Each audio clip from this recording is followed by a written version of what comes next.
Legend of the Great Sage. Episode 31. Kepala Pemburu, kamu tidak boleh melakukan itu. Pemburu lainnya mencoba mencegahnya dengan tergesa-gesa. Li Qingshan juga terkejut. Huang Binghu sebenarnya ingin memberikan penghormatan pribadi kepadanya. Makna di balik ini bukan sekedar membungkuk. Dia menolaknya. Kepala Pemburu, seorang pria sejati tidak akan menerima apa yang disukai orang lain. Saya tidak bisa menerima taruhan ini, jadi anggap saja itu sebagai lelucon. Huang Binghu membelai busur itu dengan lembut dan berkata pada dirinya sendiri, busur pemecah batu ini telah bersamaku selama bertahun-tahun, jadi cukup nyaman untuk digunakan.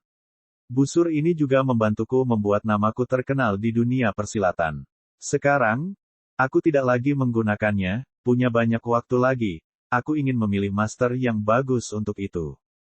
Aku dengar kamu menganggap busur kakek sang terlalu ringan. Busur pemecah batu ini adalah busur besi dengan kekuatan 3 batu. Bahkan praktisi seni bela diri biasa pun tidak bisa menggunakannya. Ini, jangan berlama-lama. Huang Binghu mendorong busur pemecah batu ke Li Qingshan. Li Qingshan mencengkeram busur dan merasakan beban di tangannya. Dia teringat keanggunan Huang Binghu ketika dia berdiri di atas batu dan membunuh orang seperti sedang menyembelih anjing.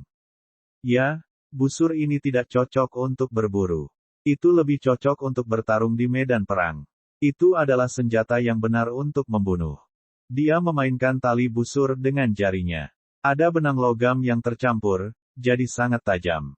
Orang biasa harus memakai cincin untuk menggunakannya, tapi dengan iblis sapi yang menempa kulitnya, dia tidak keberatan. Huang Binghu sepertinya ingin mempercayakan putranya kepadanya. Dia tidak mengatakannya secara eksplisit, tapi semua orang yang hadir tahu. Namun, tidak ada yang keberatan. Bukan hanya karena kehebatan Huang Binghu, tetapi Li Qingshan juga telah membuktikan kekuatannya di hadapan semua orang. Tidak perlu bertanya apakah Li Qingshan memiliki kemampuan untuk memimpin, atau apakah penduduk desa yakin. Mematuhi yang kuat adalah naluri manusia, seperti sekawanan serigala. Desa Drown Range adalah sekelompok serigala.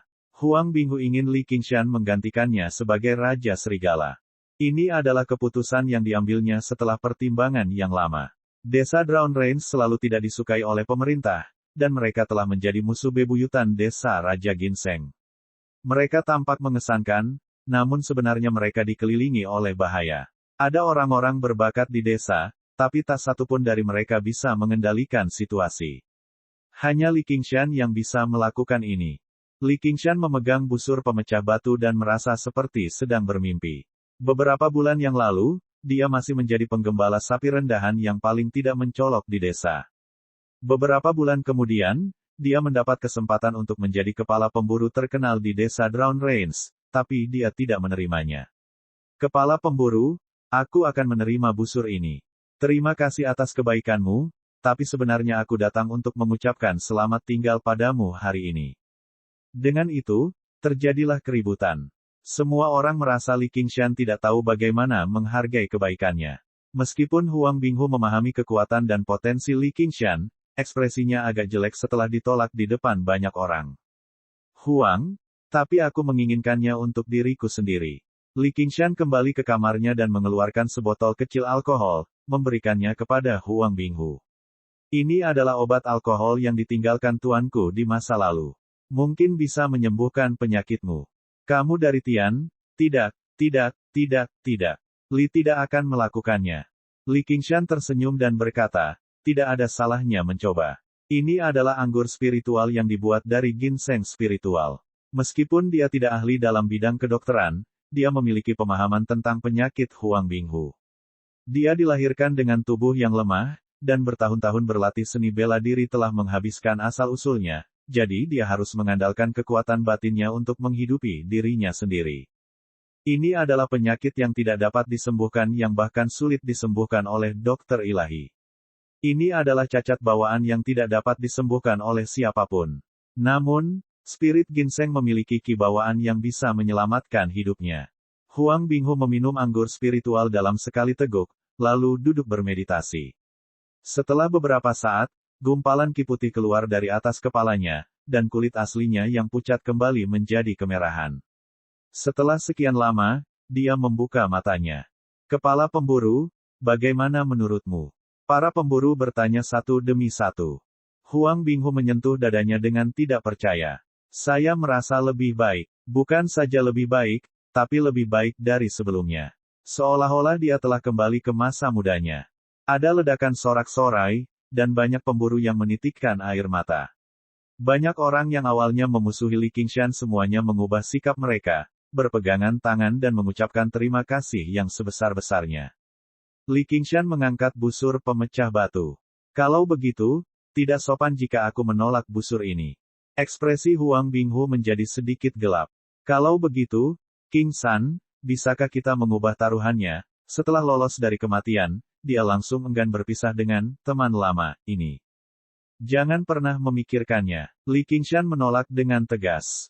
Perkataan orang pegunungan itu seperti gunung. Bagaimana saya bisa begitu mudah bertobat? Baik-baik saja maka. Ekspresi Huang Binghu yang pahit, menyebabkan ledakan tawa dari orang-orang di sekitarnya. Sangat jarang mereka melihat kepala pemburu mereka bertindak seperti ini. Qingshan, apakah kamu akan kembali? Saya hanya akan pergi ke desa Cracing Ox untuk melihat-lihat. Masih ada beberapa hal yang belum saya bereskan, dan saya ingin mencari tempat yang tenang untuk berlatih seni bela diri dan melihat apakah saya bisa membuat terobosan. Petik 2. Selama beberapa hari terakhir meminum alkohol spiritual, Li Qingshan merasa bahwa dia telah menyentuh inti dari tinju kekuatan besar iblis kerbau.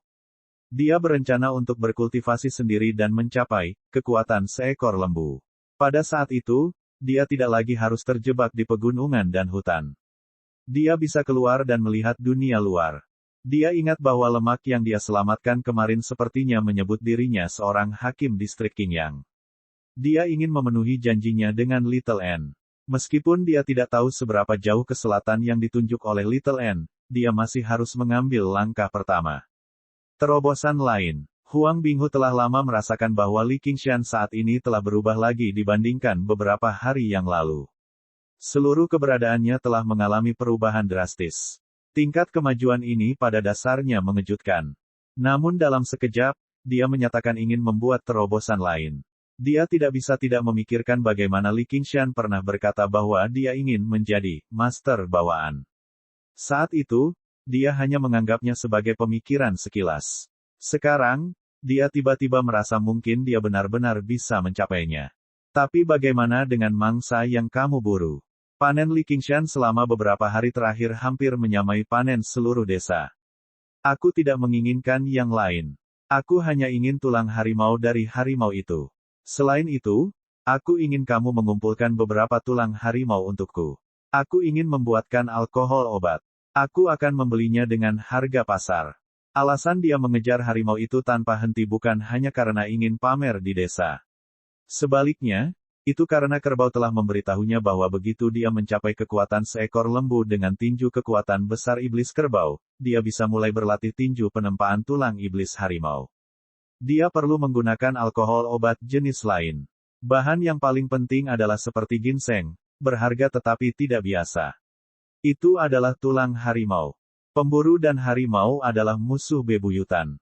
Seorang pemburu akan takut pada harimau yang ganas, tetapi begitu seekor harimau menjadi terlalu agresif, mereka pasti akan mencari di gunung dalam skala besar, memasang banyak jebakan.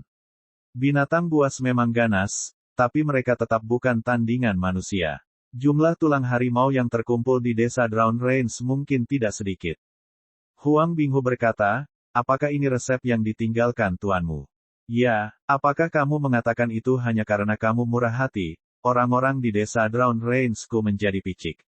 Saya dapat membantu Anda membuat obat alkohol, tetapi bisakah Anda mengizinkan kami menggunakan kedua resep tersebut juga? Petik 2. Huang Binghu diam-diam mencoba resep Li Qingshan. Alkohol obat yang dibuat memang jauh lebih baik daripada alkohol obat yang digunakan di desa. Selain itu, tidak perlu membeli bahan-bahan dari pihak luar. Desa mereka bisa mengumpulkan mereka semua. Jika mereka menggunakannya untuk membina murid-murid mereka, tidak akan butuh waktu lama bagi kekuatan desa Drown Range untuk naik ke level lain. Li Qingshan tidak keberatan. Kedua resep itu hanyalah obat sementara. Tidak ada sesuatu pun yang sangat berharga pada benda itu, jadi tidak ada salahnya memberikannya kepada orang lain.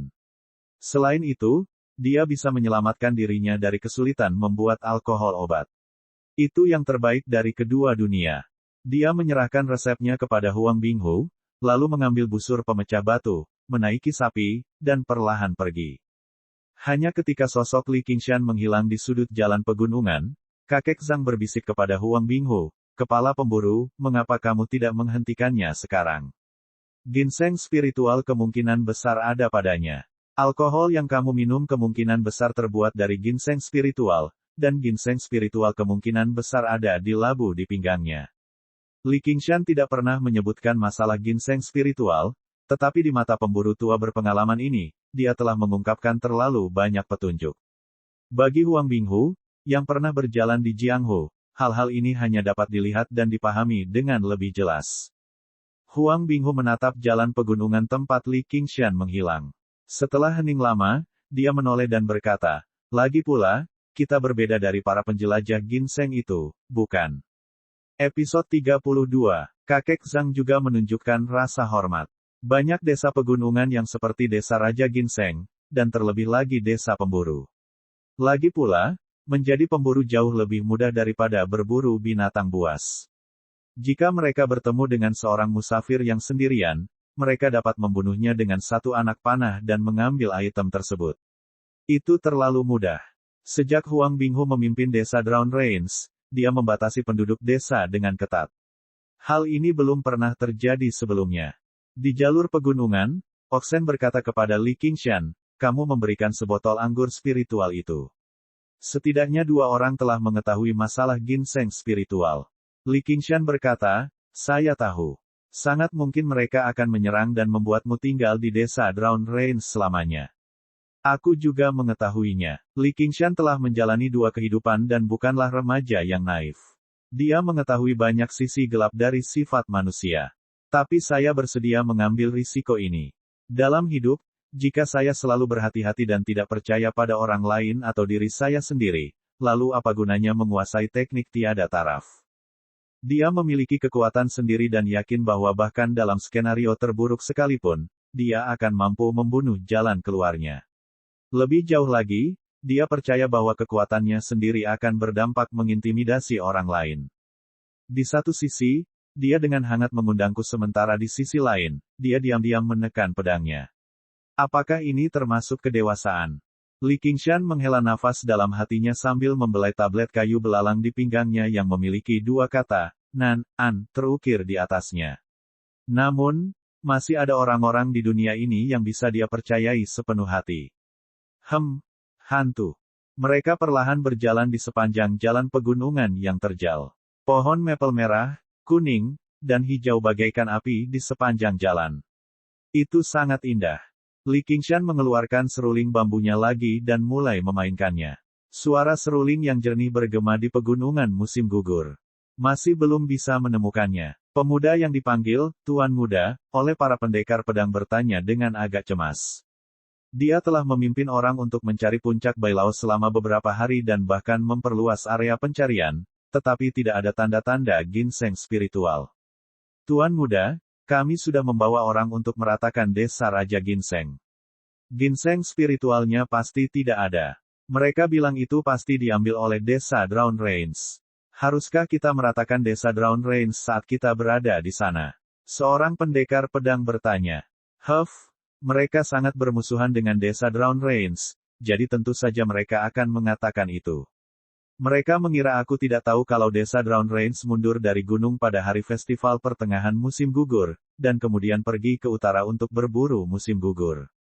Desa Drown Rains tidak seperti desa-desa Ginseng King. Keterampilan memanah Huang Binghu terkenal di Jianghu saat itu. Kecuali jika benar-benar diperlukan, jangan memprovokasi dia. Petik 2. Tak seorang pun di Jianghu berani meremehkan busur atau panah yang kuat. Bahkan master kelas 1 pun akan dirugikan jika anak panah ditembakkan secara acak. Tuan Muda bijaksana, sepertinya kita hanya bisa menunggu hingga bulan purnama berikutnya. Tuan Muda merasa sedikit bangga. Tiba-tiba, telinganya bergerak-gerak. Suara apa itu? Kedengarannya seperti seruling. Sirene. Desa terdekat dari sini adalah Raja Ginseng dan kuda pengekang. Mari kita lihat. Petik 2. Oxen tiba-tiba menghentikan langkahnya. Li Qingshan juga melihat lebih dari 10 siluet dengan ringan menginjak puncak pohon dan bebatuan saat mereka terbang dari jauh. Masing-masing dari mereka memiliki pedang di punggung mereka, dan postur mereka sangat anggun. Apakah ini teknik tubuh ringan? Seru Li Qingshan. Dia segera memikirkan orang yang disebutkan oleh Little N dan meningkatkan kewaspadaannya. Namun, tempat ini seharusnya cukup jauh dari puncak Bailao. Tuan Muda adalah orang pertama yang tiba di depan Li Qingshan. Para bawahan di belakangnya dengan lantang memuji, Tuan Muda mempunyai teknik tubuh cahaya yang hebat. Li Qingshan melihat Tuan Muda memiliki bibir merah, gigi putih, dan wajah tampan. Setelah dipuji oleh bawahannya, wajahnya dipenuhi dengan senyuman arogan. Selain kapalan di tangannya yang memegang pedang, dia tampak seperti Tuan Muda yang kaya. Dia menilai Tuan Muda, tetapi Tuan Muda tidak memandangnya. Dia memandangnya dengan ringan dan bertanya, apakah kamu dari desa Drown Rains? Li Qingshan menjawab, benar. Jika tidak, lalu siapa kamu? Siapakah kamu hingga menanyakan nama Tuan Muda kita? Seorang pendekar pedang jangkung dan kurus dengan kulit pucat melihat Li Qingshan masih duduk santai di atas sapi. Pedangnya berkilat, dan dia menggunakan Immortal Guides the Way untuk menusuk ke arah wajahnya. Turun ke sini. Dia ingin menakut-nakuti dia dan mempermalukan dirinya sendiri. Wajah Li Qingshan menjadi dingin. Dia sedikit memiringkan tubuhnya, dan ketika pedang itu hendak mencapai ujungnya, matanya bersinar. Dia dengan cepat mengulurkan tangannya dan meraih bilah pedangnya. Pendekar pedang jangkung dan kurus dengan dingin mendengus di dalam hatinya, kamu benar-benar berani mengambil pedangku. Ini adalah pedang harta karun baja bagus yang diberikan oleh sekteku. Aku hanya perlu memutar bilah pedangnya dan aku akan memotong tanganmu. Petik 2. Namun, ketika dia menggunakan kekuatannya untuk memutar pedang, bukan saja dia tidak mencapai tujuannya, dia malah memutar pedang harta karun baja halus seperti adonan goreng. Bilah pedangnya tetap tidak bergerak di tangan Li Qingshan. Bahkan dengan kekuatan lengannya, dia bahkan tidak bisa menandingi kekuatan beberapa jari Li Qingshan. Li Qingshan sangat marah. Tidak ada dendam di antara mereka, namun mereka ingin dia cacat seumur hidup. Orang-orang dari dunia petinju ini terlalu kejam. Bang! Dengan suara, peng, bilah pedangnya patah. Kulit pendekar pedang tinggi dan kurus itu menjadi pucat. Pedangnya tiba-tiba dipatahkan oleh bocah tak dikenal. Bagaimana dia bisa menanggungnya? Dia ingin menyerang dengan paksa dengan pedangnya yang patah. Tuan Muda menegurnya, Cida, turunlah.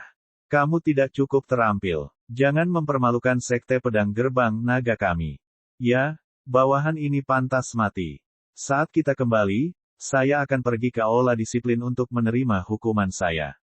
Pendekar pedang jangkung dan kurus bernama Cida tidak berani membangkang. Dia mundur, tapi dia memandang Li Qingshan dengan kebencian yang tak tertandingi. Tuan Muda berkata dengan penuh minat, saya tidak menyangka akan bertemu dengan seorang ahli eksternal jauh di pegunungan. Anda memenuhi syarat untuk mengetahui nama Tuan Muda ini. Dengarkan baik-baik, saya adalah Yang Jun dari Sekte Pedang Gerbang Naga. Li Qingshan menggelengkan kepalanya, belum pernah mendengar tentangmu sebelumnya. Orang kampung, kamu bodoh dan tidak berpengalaman. Pedang Sekte Pedang Gerbang Naga kita tidak bisa dipatahkan oleh orang lain. Aku tidak akan mempersulitmu. Tinggalkan tanganmu. Tangan mana yang kamu inginkan? Kemarahan di dada Li Qingshan melonjak. Dia berharap bisa membunuh Yang Jun dengan satu serangan. Awalnya, dia berpikir bahwa meskipun seseorang yang berlatih seni bela diri tidak bisa menjadi ksatria, dia tetap saja berbudaya. Dari kelihatannya, dia salah besar. Baik dan buruknya sifat manusia semuanya bergantung pada satu pikiran. Ketika seseorang memiliki kekuatan untuk mempermainkan kehidupan orang lain, berapa banyak orang yang dapat mempertahankan apa yang disebut sebagai kemanusiaannya, tidak mengambil dan melakukan apapun yang mereka inginkan.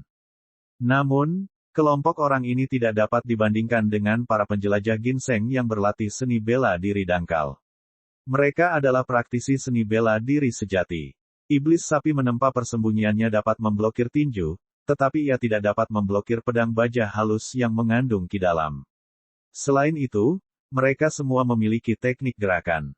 Sekalipun mereka berhasil melarikan diri, itu tidak mudah. Yang Jun berkata, meski begitu, melihatmu masih sangat muda, bakatmu cukup bagus untuk bisa berlatih seni bela diri eksternal hingga tingkat seperti itu. Melumpuhkanmu seperti ini sangat disayangkan. Mengapa kamu tidak menjadi pelayanku? Ini adalah tujuan sebenarnya, karena kebanyakan orang yang berlatih seni bela diri eksternal adalah orang yang lugas dan jujur. Mereka tidak memiliki pemikiran sebanyak orang yang berlatih seni bela diri internal. Dengan kata lain, otot mereka tumbuh menjadi otak. Akibatnya, banyak penguasa Jianghu memiliki seniman bela diri eksternal yang kuat sebagai pelayannya. Dia selalu ingin berbudaya dan merekrut orang seperti itu. Ketika dia melihat Li Qingshan, dia berseri-seri di dalam. Bukankah ini yang dia cari? Jika dia memukulinya sekarang, yang perlu dia lakukan hanyalah memberinya beberapa manfaat di masa depan, dan dia akan mampu memelihara seekor anjing yang setia. Tuan muda, jangan. Cida mencoba mencegahnya dengan tergesa-gesa. Jika anak ini benar-benar menjadi pelayan tuan muda, statusnya akan naik. Yang Jun meliriknya sekilas, dan dia segera tutup mulut. Pendekar pedang lainnya berkata, mengapa kamu tidak cepat-cepat menyetujuinya? Sekte pedang gerbang naga kami terkenal di seluruh kota Qingyang. Bahkan menjadi murid pelayan pun sulit. Sekarang tuan muda mempromosikanmu, kamu akan mencapai puncak di satu langkah. Aku, Li Qingshan, tidak akan menjadi pelayan siapapun. Li Qingshan menekankan setiap kata. Dia datang dari dunia yang berbeda. Dia memiliki cinta dan kebencian yang sama dengan orang-orang di dunia ini, namun ada satu hal yang berbeda. Dia tidak memiliki kesetiaan. Dia tidak akan setia kepada siapapun, tidak peduli seberapa baik hati, mulia, atau sekuat apapun orang tersebut. Episode 33. Jika itu pertarungan 1 lawan 1, Li Qingshan saat ini yakin dia bisa mengalahkan atau bahkan membunuh Yang Jun dalam 10 gerakan. Kamu menolak bersulang hanya untuk dipaksa minum. Yang Jun baru saja akan mengeluarkan perintah untuk menangkap Li Qingshan. Bahkan jika desa Drown Range tidak bisa dianggap enteng, tidak perlu khawatir tentang berita bahwa dia dihancurkan di kedalaman pegunungan. Tubuh Li Qingshan juga menegang. Dia berencana menangkap pemimpinnya terlebih dahulu. Dia akan menghadapi pukulan itu dan menangkap Yang Jun terlebih dahulu. Tiba-tiba, seseorang berkata, Tuan muda, sepertinya dia membawa busur pemecah batu di punggungnya. Apa? Busur pemecah batu? Yang Jun berhenti dan mengamati busur besar di punggung Li Qingshan. Dia memiliki pemahaman terhadap senjata tokoh terkenal di dekat kota Qingyang. Dari mana kamu mendapatkan busur ini? Kepala pemburu jelas memberikannya kepadaku, kata Li Qingshan. Ekspresi Yang Jun bergetar. Dia telah dipengaruhi oleh apa yang dia lihat dan dengar di sekte tersebut, jadi dia tahu semua yang perlu dia ketahui. Orang yang bisa mendapatkan senjata ini mungkin adalah penerus Huang Binghu, kepala pemburu berikutnya di desa Drown Range. Jika orang seperti itu meninggal, desa Drown Range tidak akan membiarkan masalahnya begitu saja. Mereka akan dapat mengetahui aktivitas mereka di wilayah tersebut tanpa usaha apapun. Jika mereka benar-benar melakukan semua yang mereka bisa untuk membalas dendam, panah dan jebakan tersembunyi akan sulit diatasi. Dia tidak bisa memprovokasi masalah seperti ini hanya karena kemarahan. Dia mengayunkan tangannya. Nak, jangan biarkan aku bertemu denganmu lagi. Dalam sekejap mata, mereka semua lenyap. Hanya Li Qingshan yang tersisa di jalur pegunungan. Dia tidak bisa membaca pikiran, tapi dia bisa menebak bahwa mereka takut dengan desa Drown Range. Ketika orang asing melihat Anda, mereka tidak akan pernah melihat Anda sebagai pribadi. Sebaliknya, mereka akan melihat pengaruh, kekuasaan, dan kekayaan Anda. Li Qingshan telah mencapai level master kelas 3, tapi dia mengandalkan busur di punggungnya untuk menghindari bahaya. Dia sangat marah. Dia berpikir dalam hati, jika aku tidak membalas dendam, aku bukan manusia. Saya, Li Qingshan, tidak akan pernah membiarkan siapapun menindas saya juga tidak akan bergantung pada reputasi orang lain untuk hidup. Awalnya, dia tidak begitu setuju dengan teori Oxen bahwa seorang pria harus berpikiran lebih luas. Tapi sekarang, dia menyadari bahwa banyak perseteruan mematikan terjadi karena satu tatapan tajam, dan itu tidak akan berhenti sampai salah satu dari mereka mati. Setelah lebih dari sebulan, Li Qingshan kembali ke desa Crouching Ox sekali lagi. Bahkan sebelum dia melangkah melewati pintu, dia mendengar sesuatu di dalam, apakah ada pencuri? Itu juga karena saya tinggal di tempat terpencil. Saya ingin melihat pencuri kecil mana yang berani mencuri dari saya. Kemarahan di hatinya belum mereda. Dia segera masuk dan meraih pria itu. Pria itu berbalik kesakitan. Mata mereka bertemu, dan keduanya tercengang. Li Fugui. Erlang, apa yang kamu lakukan di rumahku?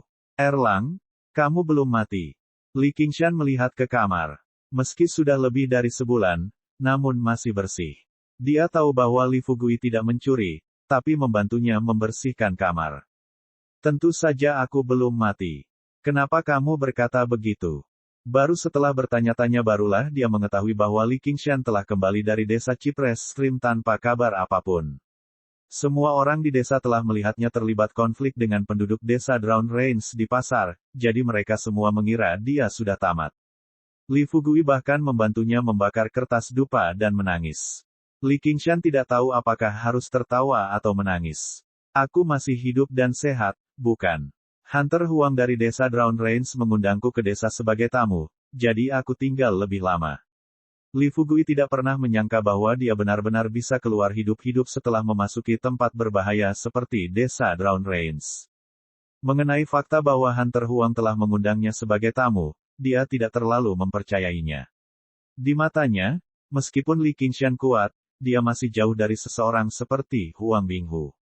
Dia juga tidak tahu harus berkata apa. Dia hanya bergumam, bagus. Itu bagus. Itu memang membuat Li Qingshan merasa agak tersentuh. Dia tidak membantu orang yang salah saat itu. Namun, ekspresi Li Fugui tiba-tiba menjadi khawatir. Kamu harus segera pergi. Jangan biarkan penduduk desa mengetahuinya. Apa sekarang? Putra tertua dari keluarga kepala desa telah kembali. Dia bilang dia ingin membuat masalah untukmu. Li Panjang, putra tertua kepala desa Li, serta kakak laki-laki Li Qingshan dan Li Bao. Nama itu sudah tidak asing lagi bagi Li Qingshan. Sebaliknya, penduduk desa hampir menjadi kapalan karena mendengarnya. Awalnya, Li Long hanya beberapa tahun lebih tua darinya. Namun, dikatakan bahwa ketika dia sedang bermain di luar ketika dia masih muda, dia menarik perhatian seorang bangsawan dan dibawa ke kota Qingyang untuk belajar seni bela diri. Dia hanya akan pulang ke rumah selama festival dan festival. Dia telah melihat Li Qingshan, sang penggembala sapi, beberapa kali, tetapi dia bahkan tidak pernah berbicara dengannya. Di mata penduduk desa, dia adalah tokoh penting yang muncul dari desa Craching Ox dan tiba di kota Qingyang. Dia telah membuat nama untuk dirinya sendiri. Setiap keluarga memiliki seorang putri, dan mereka semua berharap untuk menikahkannya dengannya. Bersama dengan putra pengasuh Liu, pengasuh kecil Liu, mereka dikenal sebagai dua bakat sapi berjongkok. Tentu saja, dengan kebangkitan Li Qingshan yang tiba-tiba, mungkin mereka harus dikenal sebagai tiga bakat sapi berjongkok. Namun, Li Qingshan belum pernah melihat dunia. Dia belum pernah menginjakkan kaki di kota Qingyang, jadi agak sulit baginya untuk menjadi bakat ketiga. Li Qingshan berkata, menurutmu aku takut padanya. Bukan saja dia tidak takut, tapi dia bahkan ingin melihatnya sendiri. Dia mengabaikan nasihat Li Fugui dan pergi ke rumah kepala desa Li. Di rumah kepala desa Li, seorang pemuda berpenampilan cepat menguliahi kepala desa Li. Siapa saja yang cukup berani untuk menindas kami? Semakin lama kamu hidup, kamu benar-benar mengalami kemunduran. Lalu dia menunjuk Li Hu dan Li Bao. Kalian berdua sudah dewasa, namun kalian membiarkan dia mengganggumu sampai ke depan pintu rumahmu. Dia pada dasarnya dibesarkan di kota Qingyang, jadi wawasan dan pengalamannya sangat melimpah. Dia sudah mulai memperlakukan dirinya sebagai warga negara Qingyang. Saat ini, dia memandang persoalan desa dari sudut pandang penduduk kota. Dia merasakan rasa jijik yang alami, tidak hanya terhadap Li Qingshan, tetapi terhadap segala sesuatu di desa Craching Ox. Dia tidak muda, tapi dia belum pernah menikah. Keluarganya pernah mencoba mencarikan pasangan untuknya dengan tergesa-gesa, tetapi dia menolak semuanya. Saat ini, dia bukan lagi seseorang yang bisa ditandingi oleh gadis desa. Kepala desa Li, yang sangat mengagumkan di desanya, hanya berkata dengan lemah lembut, "Jangan marah, anakku. Lagi pula dia sudah mati." Dia mencari kematiannya sendiri dengan memprovokasi desa Drown Range. Aku tidak perlu bersusah payah memberinya pelajaran. Li Hu menciutkan lehernya dengan patuh, tapi Li Bao berkata, "Kakak, kamu tidak mengizinkan kami bergabung dengan Iron Fist dan belajar seni bela diri, jadi tentu saja kami akan diintimidasi di desa. Li Long meliriknya. Itu karena kamu tidak memiliki cukup bakat. Li Qingshan belum mati. Li Qingshan sudah kembali. Saat ini, seseorang tiba-tiba memanggil dari luar. Li Long tiba-tiba berdiri. Jika berita ini hanya menimbulkan keributan di desa yang damai, maka, Li Qingshan telah pergi ke rumah kepala desa Li. Akan menimbulkan keributan besar, menarik seluruh desa untuk pindah lagi. Mereka ingin melihat pertarungan antara keajaiban pertama dan ketiga di desa Crouching Oaks. Di bawah terik matahari, Li Qingshan dan Li Long saling menatap. Semua penduduk desa menahan napas, seolah-olah takut mengagetkan mereka. Li Hu dan Li Bao berdiri di samping Li Long, meningkatkan momentumnya. Li Long melambaikan tangannya, mengusir mereka berdua. Li Erlang, sudah lama sekali. Kamu sudah tumbuh besar. Ini benar-benar nada bicara seorang senior kepada seorang junior. Namun, semua penduduk desa percaya bahwa dia berhak berbicara seperti itu, jadi mereka berdiskusi dengan tenang. Erlang sedang dalam masalah besar sekarang. Ya, Li Long tidak bisa dibandingkan dengan Liu yang berambut tambal sulam dan para bajingan itu. Episode 34. Meskipun Huang Binghu memiliki tubuh yang sakit-sakitan, perasaan yang dia keluarkan adalah seperti tulang harimau yang berdiri tegak dan perkasa. Dia sangat berbahaya. Terlebih lagi, dalam pertukaran terakhir mereka, Huang Binghu telah membuat kesalahan taktis. Dia ingin melawannya secara langsung, menggunakan titik terlemahnya untuk menyerang titik terkuatnya. Tentu saja dia tidak akan menang. Kalau tidak, meskipun dia tidak menggunakan panahan, selama dia memiliki senjata di tangannya, dia tidak akan bisa mengalahkannya. Li Long berkata, "Kudengar kamu ingin bertemu denganku." Li Long juga memiliki mata yang tajam dan berpikir, postur Li Erlang ini tenang dan mantap. Sekali lihat saja, kamu bisa tahu bahwa dia terlatih dalam seni bela diri. Dia tidak tampak seperti orang kasar pada umumnya, dan auranya tampak sedikit seperti milik guru. Dia segera menggelengkan kepalanya, menganggap pemikiran ini lucu. Orang seperti apa tuannya? Bagaimana dia bisa disebut-sebut sama dengan bocah nakal seperti ini? Kamu berani mempermalukan keluargaku saat aku tidak ada di rumah. Kamu benar-benar tidak tahu bagaimana kata, kematian, ditulis. Oh, kalau begitu aku ingin belajar. Sebelum Li Qingshan selesai berbicara, Li Long meraung keras dan bergegas maju untuk menyerang. Dengan pohon logam menusuk awan, dia menyerang dada Li Qingshan. Teriakan alarm datang dari mana-mana. Li Fugui berseru, "Erlang, hati-hati." Tubuh Li Qingshan tidak bergerak. Tidak diketahui apakah dia tidak bisa mengelak atau dia tertegun. Li Long merasa jijik di hatinya. Jadi dia hanya berpura-pura. Baru saja, sepertinya aku salah menilai dia. Dengan suara keras yang teredam, tinju itu mendarat di tubuh Li Qingshan. Li Qingshan menggunakan Ox Demon Storm the Ground, kedua kakinya sepertinya terpaku pada tanah. Dia tidak bergerak sama sekali. Mengingat kita berasal dari kampung halaman yang sama, aku akan membiarkanmu melakukan 3 pukulan. Li Long tercengang. Meskipun dia hanya menggunakan 30% kekuatannya dalam pukulan ini, tidak ada seorang pun di sekte yang sama yang berani menghadapinya secara langsung. Sekarang setelah diambil oleh anak nakal tak dikenal, dia menjadi semakin marah saat mendengar kata-kata Li Qingshan. Dia sebenarnya berani ceroboh. Dalam sekejap mata, dia mengirimkan pukulan kedua, menggunakan 70% kekuatannya. Dia berpikir, jangan salahkan saya karena tidak menunjukkan belas kasihan kali ini. Tinjunya membawa hembusan angin kencang saat mendarat di tubuh Li Qingshan. Li Qingshan bergidik dan berkata, kamu belum menggunakan kekuatan penuhmu. Cepatlah, ini langkah terakhir. Li Long menatap Li Qingshan seolah-olah dia baru saja melihat hantu, tapi dia tidak mempercayainya. Dengan teriakan keras, dia mengerahkan seluruh kekuatan di tubuhnya, otot dan tendon di lengannya menonjol, dan tiba-tiba menjadi kepalan lebih besar, samar-samar menampakkan warna hitam kehijauan, seperti besi hitam. Dalam pertarungan normal, meski itu pertarungan hidup dan mati, dia tidak akan berani melakukan ini. Dia takut dia akan menggunakan terlalu banyak gerakan dan mengungkap kekurangannya. Tapi sekarang, dia tidak peduli lagi. Dia menggunakan seluruh kekuatannya untuk melancarkan pukulan terkuat dan paling ganasnya. Setelah menerima pukulan secara langsung, tubuh Li Qingshan bergoyang, dan dia akhirnya mundur selangkah. Wajahnya memerah, dan darah di tubuhnya melonjak. Pukulan ini masih memiliki kekuatan. 3 pukulan telah berlalu. Sekarang giliranku. Dia mengangkat tangannya dan meninju. Rantai besi menyeberangi sungai. Angin dari pukulan itu menghantam wajahnya, dan Li Long menjadi pucat karena ketakutan. Dia menyilangkan lengannya, dan menggunakan gerakan pertahanan terkuat dari Iron Fist. Segera setelah itu, dia merasa seperti ditabrak banteng yang mengamuk. Jembatan besi itu tersapu oleh banjir yang deras, dan tubuhnya terbang tanpa sadar. Bahkan ketika dia jatuh ke tanah, dia masih tidak percaya. Aku benar-benar kalah dalam satu gerakan. Bagaimana dia bisa memiliki kekuatan sebesar itu? Petik 2. Pukulan kedua. Bayangan hitam tiba-tiba menghalangi sinar matahari dan menutupi matanya. Li Qingshan sudah berada di depannya. Li Long ingin memblokirnya, tetapi lengannya sangat sakit sehingga dia tidak bisa mengangkatnya. Pukulan Li Qingshan datang dari atas, dan mendarat di perut Li Long seperti tukang tumpuk. Li Long langsung membungkuk seperti udang, dan mengeluarkan seteguk asam. Pukulan ketiga, itu langsung ke wajah Li Long.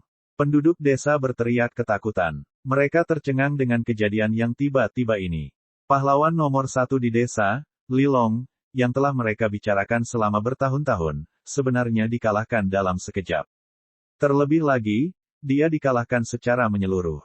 Kedua bersaudara itu, Li Hu dan Li Bao, tidak percaya bahwa kakak laki-laki mereka, yang selama ini mereka kagumi, ternyata begitu rentan. Kepala desa Li berteriak sekuat tenaga, tunjukkan belas kasihan. Angin akibat pukulan itu menerpa wajahnya, namun tidak ada rasa sakit yang menusuk. Li Long perlahan membuka matanya, hanya untuk melihat tinju Li Qingshan berhenti dengan kuat di kepalanya. Baru kemudian dia menyadari bahwa seluruh tubuhnya dipenuhi keringat dingin. Baru saja, pada saat itu, dia merasa seolah-olah sedang menghadapi tuannya yang tak terkalahkan, dan dia hanya bisa memejamkan mata dan menunggu kematian. Kepala desa Li melemparkan dirinya ke arah Li Qingshan, dan tangan kurusnya dengan erat meraih lengannya. Erlang, Erlang, demi orang tuamu yang sudah meninggal, lepaskan Xiaolongku. Ayah, pergilah, biarkan dia mendatangiku. Li Long berjuang untuk bangun. Li Qingshan berkata, melihat kamu berbakti, aku akan mengingat pukulan ini. Dia cukup puas dengan beberapa pukulan yang baru saja dia lakukan, bukan karena dia bangga dengan kekuatannya, tetapi karena strateginya. Li Long telah berlatih seni bela diri selama lebih dari 10 tahun, dan itu tidak sia-sia. Pengalaman bertempurnya berada di atas pengalaman Li Qingshan. Jika mereka benar-benar bertarung, pihak lain tidak akan melawannya secara langsung, dan akan membutuhkan banyak usaha untuk menang. Oleh karena itu, dia membiarkannya memukul 3 kali.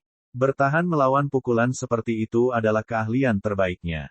Dimanapun pukulan Li Long mengenai, dia akan memusatkan pikirannya di sana, dan ki sejati di tubuhnya juga akan beredar di sana. Setelah 3 pukulan Li Long, tidak hanya pikirannya terluka, tetapi kekuatan fisiknya juga berada pada titik terendah. Jika dia tidak bisa mengelak, dia hanya bisa memblokir pukulan Li Qingshan, dan hasilnya akan sama seperti baru saja. Li Long berdiri dengan bantuan Li Hu dan Li Bao. Apakah kamu benar-benar Li Erlang? Itu tidak mungkin. Dia hanya memiliki kesan yang samar-samar tentang Li Qingshan. Selain kepribadiannya yang eksentrik, dia bukanlah orang penting. Bahkan menurut gambaran ayahnya, Li Qingshan hanyalah seorang pemuda berdarah panas yang terpaksa tiba-tiba meledak dengan kekejaman. Hal semacam ini tidak jarang terjadi padanya, tetapi dia tidak pernah tahu bahwa dia memiliki seni bela diri seperti itu. Seolah-olah seorang anak di pegunungan telah bekerja keras selama bertahun-tahun dan akhirnya mendapatkan bisnis keluarga. Setelah meraih kesuksesan dan ketenaran, ia kembali ke kampung halamannya dengan penuh kejayaan dan menikmati pemujaan penduduk desa. Namun tiba-tiba, seorang anak desa yang tidak mencolok muncul dan bahkan lebih kaya darinya. Kekecewaan di hatinya tidak bisa lebih besar lagi, dan setelah kekecewaan itu muncullah kemarahan. Saya bukan Li Erlang, saya Li Qingshan. Karena dia tidak lagi mengenali kakak laki-laki itu, maka Li Qingshan tidak bersedia menjadi Erlang. Li Long berkata dengan sengit, kalau begitu, tahukah kamu siapa aku? Tentu saja saya tahu. Kalau begitu, tahukah kamu siapa tuanku? Siapa? Jelas sekali penguasa tinju besi kota Qingyang, yang dikenal sebagai singa besi di Jianghu, pahlawan tua Liu. Penjaga Liu tiba-tiba menonjol dari kerumunan dan berkata dengan nada yang sangat tinggi dan penuh hormat. Li Qingshan mengerutkan kening. Saya belum pernah mendengar tentang dia. Tangan besi apa? Pahlawan tua Liu. Semuanya terdengar seperti barang kelas 3, tapi dia lupa bahwa dia sendiri adalah barang kelas 3. Betapa bodohnya. Kamu bahkan belum pernah mendengar nama guruku. Sepertinya kamu belum pernah mendengar tentang 4 guru besar Qingyang, naga, harimau, singa, dan beruang. Li Long berseru. Jangan bilang, naga, yang ada di sana adalah kamu. Li Qingshan membelalakkan matanya. Ini adalah kedua kalinya dia dituduh tidak tahu apa-apa hari ini. Yang dia tahu hanyalah bahwa dalam novel wuxia di kehidupan masa lalunya, orang-orang yang menggunakan nama panggilan binatang semuanya adalah sampah. Serigala, harimau, dan macan tutul semuanya tidak berguna. Hanya master sejati yang menggunakan petunjuk arah sebagai nama panggilan yang diberi nama panggilan, seperti sesat timur, racun barat, kaisar selatan, dan pengemis utara. Tentu saja tidak. Li Long hampir tertawa karena marah. Di kantor pemerintahan kota Qingyang, penasihat memegang sebuah buku kecil dan memperkenalkan pejabat gemuk itu satu persatu. Tuan, selain bangsawan dan tuan tanah setempat ini, ada 4 tempat lain dan 4 orang yang tidak boleh Anda sakiti. Pejabat gemuk itu berkata dengan kesal, sebaiknya saya tidak menyinggung satu orang pun di seluruh kota Qingyang. Penasihat mengabaikan perasaannya. 4 tempat ini adalah sekte, desa, dan benteng. Apa yang kamu maksud dengan sekte, desa, dan benteng? Sektenya adalah tangan besi, sektenya adalah sekte gerbang naga, desanya adalah desa kendali yang ditarik, dan bentengnya adalah benteng angin hitam. Naga, harimau, singa, dan beruang adalah pemimpinnya, tempat. Tuan, jika Anda menyinggung para bangsawan ini, paling banyak Anda akan diusir dari kota Qingyang dan kehilangan posisi Anda sebagai hakim distrik. Namun, jika Anda menyinggung mereka, Anda mungkin kehilangan nyawa Anda tanpa alasan. Episode 35. Ternyata, sekelompok orang di jalur pegunungan hari ini dikirim melalui gerbang naga. Pria sombong itu adalah tuan muda gerbang naga. Tidak heran dia begitu sombong dan lalim. Li Long berkata dengan heran, kamu tahu, harimau sakit-sakitan. Setelah itu, dia secara alami melihat busur di punggung Li Qingshan. Karena Huang Binghu jarang mengunjungi kota Qingyang, dia tidak dapat memastikan bahwa itu adalah busur pemecah batu. Li Qingshan mengangguk dan tidak berkata apa-apa lagi. Li Long berkata, jangan bilang seni bela dirimu juga miliknya. Tidak, dan itu bukan urusanmu. Jika kamu ingin balas dendam, silakan datang. Li Qingshan tidak ingin menggunakan nama Huang Binghu untuk mengintimidasi orang lain. Ekspresi Li Long berubah. Dia berpikir, seni bela diri Li Qingshan ini sudah kelas 3, jadi orang seperti apa gurunya. Dan dia terhubung dengan Huang Binghu. Saya hanya mempunyai perselisihan kecil dengannya. Sekalipun aku membunuhnya, keuntungan apa yang akan kudapat? Lebih baik memadamkan permusuhan daripada membiarkannya tetap hidup. Li Long mengambil keputusan. Tiba-tiba, ekspresinya berubah. Dia tersenyum tipis, meski senyumnya agak dipaksakan. Erlang, kita adalah sesama penduduk desa, jadi keluhan macam apa yang ada untuk membalas dendam? Li Qingshan malah terkejut. Awalnya, dia berpikir apa yang akan terjadi selanjutnya adalah dia memprovokasi para tetua setelah memukuli yang muda, memaksanya terpojok seperti segerombolan lebah. Setelah itu, dia akan mencapai pencapaian kecil dalam kemampuannya dan membunuh semuanya. Dia tidak pernah mengira Li Long akan berubah-ubah meskipun dia terlihat sangat ceroboh. Terlebih lagi, dia juga berkulit tebal, benar-benar mengubah nadanya. Dia pada dasarnya telah menyaksikan sisi licin masyarakat Jianghu. Li Long tersenyum, dan menukar 3 pukulan dengan 2 pukulan, jadi aku mendapat untung. Saya bisa memberi Anda penghasilan lebih banyak. Li Qingshan tahu bahwa dia awalnya ingin membalas dendam. Dia baru berubah pikiran setelah mendengar nama Huang Binghu. Ketika dia memikirkan bagaimana ini adalah kedua kalinya dia harus lolos dari masalah seperti hari ini, dia merasakan emosi yang sangat campur aduk. Ia berharap suatu saat nanti, ia juga bisa menjadi seperti Huang Binghu. Tidak, dia ingin menjadi lebih kuat dari Huang Binghu. Meski jaraknya ribuan mil, jika seseorang mendengar namanya, mereka tetap akan merasakan penghormatan yang mendalam, tidak berani bertindak sembarangan. Li Long tersenyum canggung. Tidak perlu melakukan itu. Jangan hanya berdiri di sana. Mari kita bicara di dalam. Desa Cracing Ox kita telah menghasilkan pahlawan muda. Aku hanya ingin mengenalnya lebih baik. Lalu, dia menangkupkan tinjunya ke segala arah. Rekan-rekan penduduk desa, silakan saja. Jika saya punya waktu, Li Long akan mengunjungi kalian semua. Penduduk desa saling memandang. Hasilnya benar-benar melebihi harapan mereka, tetapi karena Li Long meminta mereka pergi, mereka tidak berani untuk tidak patuh. Mereka diam-diam memberikan gelar pahlawan terhebat di desa Cracing Ox kepada Li Qingshan. Karena dia telah terlalu merendahkan dirinya, sulit bagi Li Qingshan untuk menolaknya. Seperti yang dia katakan, tidak ada keluhan besar di antara mereka, dan dia juga ingin memahami beberapa informasi tentang kota Qingyang, terutama sekte Gerbang Naga. Di bawah banyak tatapan hormat, Li Qingshan diundang ke rumah kepala desa Li. Dia benar-benar berbeda dari kegugupan yang dia rasakan saat menghadiri jamuan makan di rumah penjaga Liu. Dia santai dan ringan hati. Di mata orang lain, dia memiliki aura arogansi. Ini adalah perubahan mentalitas dan sikap yang berasal dari kekuatannya sendiri. Qingshan, dengan betapa mengesankannya seni bela dirimu, apakah kamu tertarik mencari pekerjaan di kota Qingyang? Iron Fist kami dengan tulus mengundang semua pahlawan dunia untuk berkumpul. Dengan seni bela dirimu, tuanku pasti akan menyukaimu. Li Long mencoba mengikatnya sejak awal. Saya ahli dalam seni bela diri. Bolehkah saya bergabung dengan Iron Fist hanya karena saya ingin? Li Qingshan menganggap keluasan pikiran orang ini cukup mengagumkan, tetapi dia tidak tahu bahwa Li Long sedang berkonflik di dalam. Meskipun Li Qingshan telah memukulnya 2 kali, tidak ada keluhan besar di antara mereka.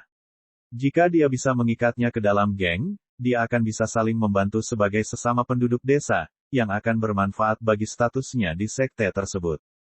Tentu saja saya perlu dijamin. Jangan khawatir, saya bisa menjamin Anda. Iron Fist kami adalah klan hebat dengan bisnis hebat. Pengaruh kami tidak terbatas pada kota Qingyang. Kantor pusat kami terletak di prefektur Clear River. Selama tinju Anda cukup kuat dan kontribusi Anda cukup besar, Anda tidak perlu khawatir tentang perkembangannya. Wanita dan perak juga akan ada di ujung jari Anda. Li Hu dan Li Bao sama-sama sangat iri. Mereka hanya bisa menyalahkan kakak laki-laki mereka karena tidak menjamin mereka, menghalangi mereka menikmati wanita dan perak di kota. Ya, Liu Neng dari keluargaku adalah penjaga di tanah milik pahlawan tua Liu. Dia akan bisa menjagamu ketika saatnya tiba. Pengurus Liu juga mengikuti mereka. Dia merasa beruntung karena dia tidak terlalu menyinggung Li Qingshan di masa lalu. Siapa yang mengira bahwa penggembala sapi di masa lalu akan menjadi begitu kuat hanya dalam beberapa bulan? Seperti yang dikatakan Li Long, Li Qingshan perlahan-lahan memahami bahwa meskipun tangan besi menerima murid, mereka lebih seperti sebuah geng yang bercokol di kota. Singa besi, pahlawan tua Liu, harus menjadi pemimpin cabang atau master sekte cabang. Li Qingshan berkata, bolehkah aku bertanya berapa tingkat seni bela diri pahlawan tua Liu di dunia persilatan? Jika kamu bertanya pada orang lain, mereka mungkin tidak bisa menjawabmu. Tangan besi tuanku telah mencapai kesempurnaan. Dia bisa digambarkan sebagai master kelas 2. Lalu bagaimana aku membandingkannya dengan dia? Ini, Li Long tidak pernah mengira Li Qingshan akan langsung membandingkannya dengan puncak Qingyang, dan dia bahkan membandingkannya dengan tuannya. Dia menjadi agak tidak senang. Saya tidak bermaksud untuk menyombongkan diri, tetapi meskipun seni bela diri Anda mengesankan, Anda hanya berada di puncak kelas 3. Kamu jauh dari lawan tuanku. Petik 2. Lalu apa perbedaan antara kelas 2 dan kelas 3? Tuanku pernah berkata bahwa seseorang yang baru memahami dasar-dasar seni bela diri dapat menghadapi 3 hingga 5 orang kuat. Seorang ahli Jianghu dapat menghadapi 3 sampai 5 orang seperti itu, dan seterusnya dan seterusnya. Meski tidak sepenuhnya akurat, itulah gambaran umumnya. Setelah melebihi jumlah ini, akan sulit bagi 2 kepalan tangan untuk menghadapi 4 tangan. Petik 2. Namun, ini hanya dalam konfrontasi langsung. Jika Anda menggunakan metode serangan diam-diam, seorang ahli kelas 1 yang mahir dalam Qinggong dapat membunuh lusinan ahli kelas 2. Namun, lusinan pemanah biasa yang terlatih juga dapat membunuh ahli kelas 1. Li Qingshan secara kasar memahami kekuatannya. Para pengumpul ginseng itu awalnya adalah orang-orang yang pernah berlatih ilmu bela diri. Saat itu, dia bisa dianggap sebagai ahli Jianghu, jadi meskipun dia menang, itu adalah kemenangan yang sangat besar. Setelah beberapa kali berkultivasi, dia nyaris tidak berhasil mencapai level master kelas 3. Hanya setelah meminum alkohol spiritual barulah dia menjadi master kelas 3 sejati. Seni bela diri Lilong bisa dianggap bagus, tapi dia bukanlah seorang master. Alhasil, dia sama sekali bukan lawannya. Maaf, saya sudah berjanji kepada kepala pemburu Huang dari desa Drown Range bahwa saya akan bergabung dengan mereka. Saya khawatir saya tidak dapat menerima undangan Anda. Dia tidak bisa tidak memikirkan beberapa bulan yang lalu, ketika dia bahkan tidak bisa tidur nyenyak di kandang sapi. Kakak laki-laki dan perempuan iparnya memandangnya sebagai duri di pihak mereka, ingin mengusirnya apapun yang terjadi. Namun sekarang, orang-orang mengundangnya kemana-mana. Benar saja, pikir Lilong. Dia berkata dengan kasihan, desa Drown Range tidak memiliki banyak hal untuk ditawarkan. Dari 4 tempat di Qingyang, Iron Fist kami adalah yang paling nyaman. Semuanya berada di pegunungan, jadi bagaimana bisa dibandingkan dengan kami, siapa yang begitu dekat dengan dunia yang ramai. Apapun, kapanpun Anda berubah pikiran dan datang ke kota Qingyang, silakan datang ke Iron Fist untuk menemukan saya. Sebut saja namaku. Petik 2. Li Qingshan tidak bisa menahan senyum. Benar saja, tidak banyak orang yang mengembara di Jianghu demi keadilan. Dia bertanya tentang lebih banyak hal, dan Lilong menjawab semua yang dia tahu. Melihat betapa dia begitu setia, Li Qingshan bukanlah orang yang tidak bijaksana, jadi dia menunjukkan rasa hormat. Saudara Li, saat ini bukan festival, jadi mengapa kamu kembali? Lilong tiba-tiba merendahkan suaranya. Aku kembali kali ini untuk sesuatu yang besar yang mengancam desa Craching Ox. Benteng Angin Hitam mungkin akan memperlakukan desa Craching Ox sebagai target penjarahan. Episode 36. Pengurus Liu tergagap. Tidak. Kurasa tidak. Benteng Angin Hitam sangat jauh dari sini. Mereka belum pernah ke sini sebelumnya. Dia adalah rumah tangga terbesar di desa, jadi dia adalah orang pertama yang berkulit hitam Benteng Angin datang untuk mencari. Saya mendengar bahwa desa-desa yang dekat dengan Benteng Angin Hitam telah memperkuat pertahanan mereka dan membangun tembok. Itu sebabnya para bandit berada begitu jauh. Ini hampir musim dingin, jadi mereka perlu menyimpan makanan untuk melewati musim dingin. Pramugara Liu, lumbungmu sudah penuh, bukan? Petik 2. Jangan bilang pemerintah tidak peduli. Baru sekarang Li Qingshan mengetahui bahwa para bandit gunung juga mengadakan perburuan musim gugur. Bagi para pemburu, musim gugur adalah saat binatang buas menjadi gemuk, namun bagi para bandit, saat itulah rakyat jelata yang baru saja menuai hasil kerja mereka berada pada kondisi paling gemuk. Pemerintah mengumpulkan uang setiap tahun, mengatakan bahwa mereka ingin memberantas para bandit, tapi mereka tidak pernah melakukan apapun. Pramugara Liu berkata, kalau begitu, lalu apa yang harus kita lakukan? Keponakan, kenapa kamu tidak membawa lebih banyak orang kembali? Petik 2. Lilong meliriknya dengan kesal. Dia juga bersedia membawa lebih banyak orang kembali, tapi dia hanya salah satu murid Master Sekte, bukan pemimpin Iron Fist. Tidak apa-apa bagi saudara-saudaranya untuk makan dan minum bersamanya, tetapi tidak mungkin bagi mereka untuk melawan para bandit dari Benteng Angin Hitam. Namun, itu semua berkat Stewart Liu dia bisa menjadi murid Iron Lion. Karena persahabatan lama ini, tidak pantas baginya untuk menegurnya. Dia hanya berkata, aku sendiri saja sudah cukup. Kali ini, yang pasti bukan pemimpin kubu angin hitam itu sendiri. Kemungkinan besar dia adalah salah satu pemimpinnya. Selama aku menyebutkan nama tuanku, dia harus melakukannya, beri aku sedikit wajah. Namun, aku juga membutuhkan beberapa orang untuk menjaga penampilan. Sanshan, Lilong menatap Li Qingshan dengan penuh harap. Dengan seorang ahli di sisinya, dia merasa sedikit lebih percaya diri.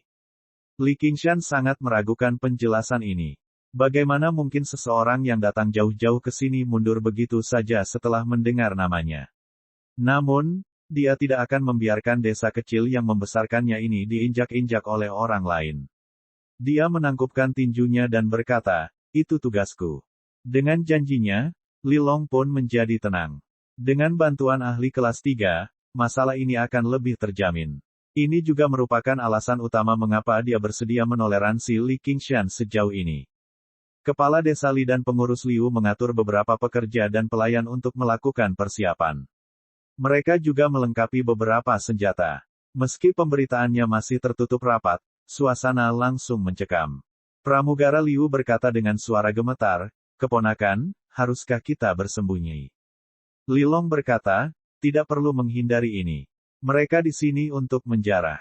Mereka tidak akan melakukan pembunuhan atau pembakaran tanpa alasan. Tapi Steward Liu, saya khawatir Anda harus mengeluarkan sedikit darah kali ini." Petik 2. Pramugara Liu menghela nafas panjang. Jika itu sebuah berkah, maka itu bukanlah sebuah kemalangan. Jika itu sebuah kemalangan, maka hal itu tidak dapat dihindari. Dia bisa pergi, tapi bisnis keluarganya tidak bisa. Mereka menunggu dengan tenang di kamar. Kedua bersaudara itu, Li Hu dan Li Bao, masih berkeringat ketakutan sambil memegang senjata. Mereka terus-menerus memikirkan berbagai rumor mengerikan mengenai gunung angin hitam. Li Long melirik saudara-saudaranya sebelum melirik Li Qingshan, yang tetap tidak terpengaruh dan beristirahat dengan mata tertutup. Dia menghela nafas dalam. Jika kamu memiliki setengah keberaniannya, aku bersedia membawamu ke kota Qingyang. Dentang, dentang, dentang. Bahkan sebelum langit menjadi gelap, tiba-tiba terdengar gong dari luar desa. Itu adalah seorang pengintai yang ditempatkan di luar desa, seorang junior yang cerdas dan gesit yang dipilih oleh pramugara Liu. Mereka di sini, kata Li Long. Li Qingshan membuka matanya. Betapa beraninya para bandit ini untuk menjarah di siang hari bolong. Gong tiba-tiba berhenti. Mereka bergegas menuju pintu masuk desa dan melihat awan debu mendekat dari jauh. Dalam sekejap mata, itu telah tiba di hadapan mereka. Ada beberapa lusin orang. Apakah mereka tinggi atau pendek, gemuk atau kurus, mereka semua memiliki ekspresi yang kejam. Orang yang memimpin mengendarai kuda poni yang bisa berjalan di jalan pegunungan. Dia sebenarnya memegang kepala berdarah di tangannya. Xiao Liu, pramugara Liu berseru. Kepala itu milik junior yang dia kirimkan untuk diselidiki, tapi sebenarnya dia dibunuh begitu saja. Dia menjadi sangat ketakutan hingga perut dan kakinya melemah. Dia memandang Li Long. Bukankah kamu bilang mereka tidak akan membunuh orang tanpa alasan? Alis Li Long berkerut. Dia berkata dengan lembut, mereka mencoba membunuh untuk membangun kekuatan mereka. Setelah itu, dia mengepalkan tinjunya dan berkata dengan keras, saya Li Long dari tangan besi. Bolehkah saya bertanya bos benteng angin hitam mana yang telah datang? Ini bos ketiga kami. Jika kamu berakal sehat, serahkan uang dan makananmu. Jangan buat kami membuang-buang waktu, atau kami akan membakar desamu yang jelek itu. Seorang bandit berseru, dan bandit lainnya mengikuti. Mereka bermain-main dengan senjata di tangan mereka sambil tersenyum mencemooh. Sepertinya mereka sedang melihat sekelompok domba yang menunggu untuk disembelih. Bos ketiga memiliki janggut lebat dan wajah galak. Dia melemparkan kepalanya ke tanah dan kepalanya berguling ke kaki Li Long. Iron Fist, jika Iron Lion ada di sini, aku akan segera pergi tanpa berkata apa-apa lagi. Kamu pikir kamu ini siapa? Ketika Li Hu dan Li Bao melihat awan debu, mereka sangat ketakutan hingga wajah mereka menjadi pucat. Kaki mereka gemetar, dan saat ini, mereka bahkan melemah dan jatuh ke tanah. Para bandit itu tertawa keras. Bos ketiga sangat mengesankan. Ekspresi Li Long berubah dan dia tersentak. Dikabarkan bahwa dari semua bos kubu Blackwing, bos ketiga adalah yang paling buas dan temperamental. Dia akan menjarah tanpa ragu-ragu. Di mata penduduk desa di dekat benteng, dia adalah seseorang yang bahkan lebih menakutkan daripada penguasa benteng angin hitam. Namun, karena bos ketiga menanyakan siapa dirinya, terbukti dia masih takut dengan Iron Fist dan menanyakan hubungannya dengan Iron Lion. Situasi di luar kendalinya, jadi dia hanya bisa menahan amarahnya. Aku murid terakhir Tuan. Aku tahu kamu akan datang, jadi aku tidak ingin kamu kembali dengan tangan kosong. Aku sudah memberimu hadiah kecil, jadi tolong luangkan desa Crouching Oaks demi tuanku. Pengurus Liu menawarkan sebuah kotak sulaman dengan tangan gemetar. Bos ketiga menyerang dengan kudanya, dan kotak bersulam itu terbang ke tangannya, menunjukkan seni bela diri yang mengesankan. Dia membuka kotak itu, dan kotak itu berisi perak mengkilat. Namun, wajahnya perlahan menjadi gelap. 100 style. Apakah kamu mencoba mengirim seorang pengemis? Baginda yang agung, kami sudah melakukan yang terbaik. Sebelum malam tiba, aku ingin melihat 1000 tael perak dan jatah 1000 kati. Kalau tidak, ketika bos ketiga sampai di sana, dia tiba-tiba menjilat bibirnya dan tersenyum jorok. Adik-adikku juga ingin meminjam beberapa wanita. Jangan khawatir, kami tidak merampok mereka, kami hanya meminjamnya. Setelah selesai, kami akan mengembalikannya kepadamu pada musim semi mendatang. Semua bandit tertawa dengan tidak senonoh. Wanita manapun yang bisa menjadi istri bos ketiga kita pasti beruntung. Saat musim semi tiba, mungkin wanita itu bahkan tidak ingin kembali. Li Long tahu yang terbaik. Tidak ada wanita yang bisa kembali dari benteng Blackwing. Mereka semua telah disampai mati. Dia berkata dengan keras, apakah bos ketiga benar-benar tidak peduli sama sekali dengan Iron Fist? Pengurus Liu bahkan lebih terkejut dengan angka ini. Dia tertegun tak bisa berkata-kata. Jangan membuatku menunggu terlalu lama. Bos ketiga bahkan tidak melihat ke arah Li Long.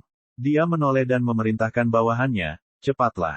20 bandit itu tertawa ketika mereka berjalan mengelilingi kelompok Li Long. Mereka memasuki desa dan mengetuk setiap pintu. Jika ada yang berani membuka pintu, mereka akan mendobraknya. Ratusan penduduk desa diusir seperti domba. Mereka berkumpul dalam ketakutan. Gonggongan anjing dan ratapan wanita serta anak-anak memenuhi udara. Bos ketiga tertawa ketika melihat pemandangan ini. Ayo istirahat di desa ini malam ini. Anak ini baru berusia 14 tahun. Dia tidak melakukan hal buruk apapun dalam hidupnya.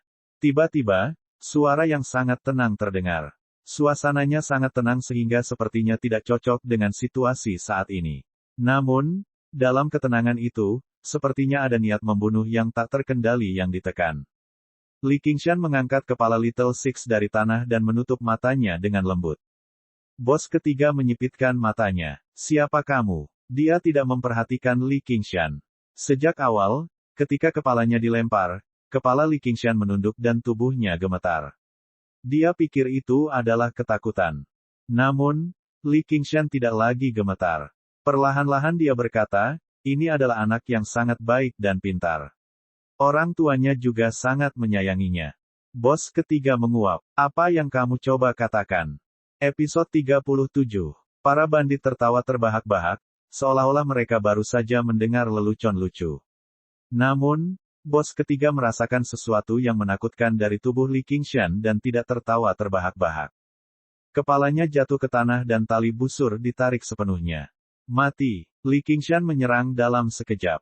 Raungan amarahnya tidak mampu meredam suara tali busur, dan anak panah itu melesat ke arah bos ketiga dengan amarahnya yang mengerikan. Sebuah cahaya hitam melesat di udara, dan kekuatan yang sangat besar membuat bos ketiga terbang tinggi ke udara sebelum dia jatuh dengan keras ke tanah.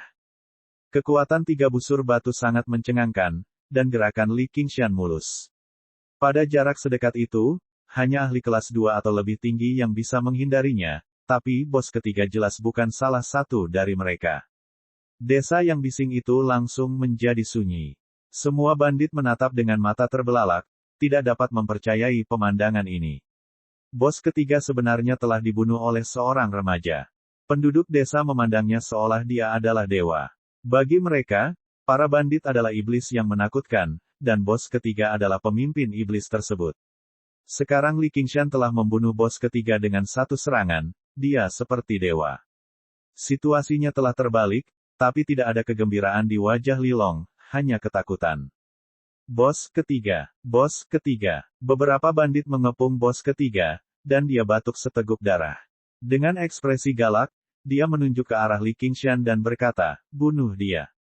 Dia bisa dianggap ahli kelas 3, jadi dia bereaksi dalam sekejap. Meskipun dia tidak bisa menghindari panah tersebut, dia menghindari titik penting.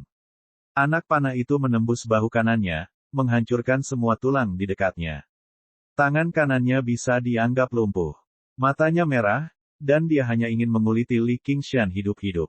Para bandit bereaksi dan mengambil pedang, dan tombak mereka, mengaum saat mereka menyerang Li Qingshan. Embusan angin bertiup di belakang kepalanya saat lembing pendek menusuk ke belakang kepalanya. Tanpa menoleh, dia sedikit memiringkan kepalanya dan meraih lembing tersebut. Dia berbalik dan melemparkannya. Lembing itu membalas dengan 10 kali kecepatan aslinya, memakukan bandit penyerang ke pintu. Sebuah tombak, pedang bulu angsa, dan tombak berumbai merah semuanya menusuk ke arahnya pada saat yang bersamaan. Li Qingshan meraih batang tombak dan menariknya dengan kuat. Kedua bandit itu kehilangan keseimbangan dan terjatuh ke arahnya dengan ketakutan. Sepasang lengan besi sudah menunggu mereka dan menghantam dada mereka seperti palu besi. Suara teredam terdengar dan kedua bandit itu terlempar sambil muntah darah. Memanfaatkan kesempatan ini, Yanling Sabre menusuk dada Li Qingshan. Pedang dan pedang sedingin es menyentuh perut bagian bawahnya. Sepertinya pedang itu hendak menembus tubuh Li Qingshan, tapi pedang itu tidak mampu bergerak 1 inci pun lebih jauh. Sepasang telapak tangan besi Li Qingshan menghantam kepala bandit itu dengan kekuatan 2 angin yang menusuk. Ketika dia meletakkan tangannya, bandit itu jatuh ke tanah seolah-olah dia telah kehilangan jiwanya. Darah perlahan merembes keluar dari 7 lubangnya. Dia melangkah menuju pemimpin ketiga, tapi teriakan perang di belakangnya sudah memekakkan telinga. Dengan jentikan jari kakinya, dia mengaitkan tombak itu dan memegangnya di tangannya. Tidak ada teknik, tidak ada kekhawatiran, hanya sapuan saja. Angin kencang menimbulkan debu setengah lingkaran dan bergegas menuju bandit gunung. Ujung tombaknya patah dan terbang, menembus tanah. Beberapa senjata beterbangan, diikuti dengan serangkaian jeritan darah yang mengental. Beberapa orang mencoba untuk memblokir, tetapi mereka tidak dapat memblokir kekuatan sapuan tombak tersebut. Asap dan debu tersebar ke segala arah. 4 bandit jatuh ke tanah. Hanya seorang bandit pendek yang tersapu wajahnya dan mati di tempat. 3 bandit lainnya semuanya dada mereka dibelah dan berteriak di tanah. Darah segar menyembur ke tanah seolah-olah tidak ada gunanya, dan warna yang kaya mengalir kemana-mana. Li Qingshan melirik tombak yang patah itu dan bergumam, senjata yang buruk. Dia melemparkannya ke tanah. Tapi dia tidak tahu berapa banyak tulang dan baja keras yang dia sapu secara paksa dalam sekejap. Bagaimana senjata biasa bisa menahan serangan seperti itu? Dalam sekejap mata, 8 bandit tewas atau terluka parah. Para bandit di belakang mereka berteriak ketakutan dan berhenti. Mereka memegang senjata dan tidak berani bergerak maju. Mereka tercengang melihat pemandangan tragis ini. Pemuda yang awalnya biasa-biasa saja tampaknya telah berubah menjadi dewa pembunuh yang menakutkan dalam sekejap. Li Qingshan terus berjalan menuju bos ketiga. Wajahnya tanpa ekspresi, tapi matanya berkedip-kedip dengan cahaya merah yang bahkan dia sendiri tidak menyadarinya. Namun, pikirannya dengan cepat menganalisa situasi. Dia tidak membiarkan amarahnya menguasai kepalanya. Hanya bos ketiga yang bisa dianggap sebagai master kelas 3 di sini, jadi dia melukainya dengan parah segera setelah dia menyerang, menghilangkan ancaman terbesar. Ada beberapa master di antara bandit lainnya, tetapi kebanyakan dari mereka berada di level pengumpul ginseng. Mereka hanya berlatih beberapa seni bela diri dan cukup untuk menindas rakyat jelata, tapi mereka jelas bukan lawannya. Aku akan mati di sini. Bos ketiga menopang dirinya dan bergerak mundur. Dia menatap Li Qingshan yang mendekat dengan ketakutan. Dia seperti Dasmon humanoid dari legenda yang tiba-tiba berubah dan memperlihatkan taring ganasnya. Tidak peduli berapa banyak orang di sekitarnya, mereka tidak dapat melindungi keselamatannya. Jika aku mati, seluruh desa Craching Ox akan mati bersamaku. Tahukah kamu siapa kakak tertuaku? Ekspresi Li Long menjadi lebih buruk lagi. Dia naik dan meraih Li Qingshan. Qingshan, jangan gegabah. Bos ketiga memanfaatkan kesempatan itu untuk menaiki kudanya. Dia menarik kendali dan kudanya berlari menjauh. Bandit lain tidak membutuhkannya untuk mengatakan apapun. Mereka semua mengikutinya seperti segerombolan lebah. Mereka bahkan tidak peduli dengan para bandit yang terluka. Li Qingshan melepaskan diri dari pengekangannya dan mencengkram leher Li Long dengan erat. Dia mengangkatnya. Apakah kamu ingin mati juga? Li Long berkata dengan susah payah. Aku tidak bisa membunuh bos benteng angin hitam. Pernahkah kamu mendengar tentang desa Elem? Desa Elem. Pengurus Liu, yang terjatuh ke tanah dan ketakutan setengah mati, tiba-tiba berteriak tanpa sadar. Desa Elem apa? Li Qingshan mengendurkan cengkeramannya. Penduduk desa Elem selalu berlatih seni bela diri. Mereka galak dan garang. Mereka pernah membunuh bos benteng angin hitam. Namun, tidak lama kemudian, penguasa benteng angin hitam secara pribadi memimpin 5 bos dan membantai lebih dari 100 orang di desa, tanpa memandang usia atau jenis kelamin. Mereka menumpuknya menjadi tumpukan mayat. Penguasa benteng angin hitam secara pribadi memimpin para bos untuk mempersembahkan korban kepada saudara-saudara mereka yang gugur. Apakah Anda ingin kejadian tragis seperti itu terjadi di desa Crouching Oaks? Petik 2. Kalau begitu, apakah kita akan membiarkan mereka menginjak-injak dan mempermalukan kita? Li Qingshan menggeram. Qingshan, aku tahu bagaimana perasaanmu, tapi situasinya lebih kuat darimu. Kalau begitu biarkan aku menjadi lebih kuat. Ekspresi seluruh penduduk desa berubah. Pada saat ini, mereka mendengar bos ketiga meninggalkan kalimat yang sangat kejam dari jauh. Desa Crouching Oaksmu akan dibantai. Beberapa orang jatuh ke tanah karena ketakutan. Tangisan dan ratapan kembali terdengar. Tidak ada kesenangan sama sekali dalam mengusir para bandit. Seorang bandit yang terluka memegangi dadanya sambil tersenyum kejam. Kalian semua akan dikuburkan bersamaku. Apakah kamu sudah selesai? Kata Li Qingshan. Apa? Li Qingshan melepaskan Li Long dan menendang bilah bulu angsa di samping kakinya. Bilahnya menembus tenggorokan bandit itu, dan dia segera menghembuskan nafas terakhirnya. Aku tidak akan menarik kembali kata-kataku. Li Qingshan menghabisi bandit-bandit lainnya yang terluka satu persatu. Dia berbalik dan berkata kepada penduduk desa, tidak akan terjadi apa-apa. Saya berjanji. Setelah itu, dia melangkah ke arah para bandit itu melarikan diri tanpa menoleh ke belakang. Matahari terbenam di barat, dan sinar terakhir menghilang dari cakrawala. Kegelapan turun di pegunungan dan daratan. Di samping api unggun yang menderu-deru, 2 bandit membantu bos ketiga mencabut anak panah. Bos ketiga berteriak kesakitan dan menamparkan salah satu bandit itu. Tidak bisakah kamu bersikap lebih lembut lagi? Mulut bandit itu berlumuran darah akibat tamparan itu. Dia tergagap, takut untuk membalas. Para bandit lainnya semuanya sedih. Di bawah ketenaran kubu Blackwing, sudah sangat lama sejak mereka mengalami kekalahan seperti ini. Mereka sudah terbiasa dengan tatapan ketakutan dan sanjungan, dan mereka terbiasa mengambil perak dan wanita sesuka mereka. Kalian semua, bersemangatlah. Kami pasti akan membalas dendam. Begitu kami menangkap bocah itu, bos ketiga tersenyum kejam. Potong dia menjadi ribuan bagian. Segera, bandit lain setuju. Episode 38. Siapa yang melakukannya? Siapa yang melakukannya? Bos ketiga meraung. Meskipun dia terluka, dia masih berkultivasi. Siapa sebenarnya yang bisa membunuh seseorang di bawah pengawasan banyak bandit? Leher bandit lain digorok dan dia jatuh ke tanah. Baru saja, dia adalah orang pertama yang setuju dengan bos ketiga bahwa dia ingin memotong Li Qingshan menjadi ribuan bagian. Hutan yang gelap sepertinya menyembunyikan iblis yang menakutkan. Bayangan menakutkan langsung menyelimuti semua bandit. Tidak ada yang bisa melihat siapa yang melakukannya. Bagaimana hal itu terjadi? Mereka tidak tahu apakah merekalah yang akan mati berikutnya. Ketakutan akan hal yang tidak diketahui adalah yang paling menakutkan. Dalam kekacauan itu, bandit ketiga dan keempat jatuh ke tanah. Seolah-olah sabit malaikat maut diam-diam memanen kehidupan. Angin malam terasa dingin. Pisau berburu yang sangat indah, seperti ular berbisa, merayap di rerumputan tinggi yang layu.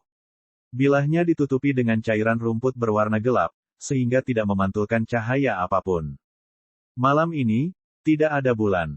Li Qingshan berdiri di hutan gelap di lereng bukit, mengamati semuanya. Hanya dia yang bisa melihat N kecil memegang pisau berburu, berjalan mondar-mandir di antara para bandit. Wajahnya dipenuhi amarah. Kata-kata para bandit ini benar-benar membuatnya marah. Hatinya yang mati rasa dan layu untuk waktu yang lama meledak dengan emosi yang kuat untuk pertama kalinya. Dia ingin membunuh semua orang ini. Li Qingshan melihat N kecil mencoba mendekati bos ketiga beberapa kali, tetapi diblokir. Energi darah dari Master kelas 3 sudah sangat kuat, dan sudah bisa menahan hantu Yin. Alasan mengapa Little N bisa dekat dengannya adalah karena dia menggunakan energi hidupnya sendiri untuk memberinya makan setiap hari. Ah! Ah! Dua jeritan terdengar, dua bandit lagi tewas. Bos ketiga bukanlah orang yang tidak berguna, dia berteriak, semuanya berkumpul, tetap bersatu. Semua bandit berkumpul di sekelilingnya untuk memastikan keselamatannya. Energi darah dan energi kehidupan berkumpul seperti nyala api besar. Bahkan Little N tidak bisa mendekat.